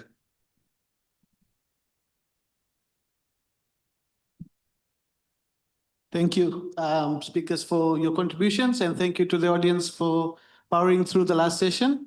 So we'll wrap up today's session. Thank you very much to all of you for being here, for being part of these lovely discussions that we've been having. And we'll wrap up. We'll head over to wherever the bus meets the international participants, and the rest probably can catch a cab or a walk to Tomasina. I know it's far, but you can walk through. All right, so thank you very much, everyone.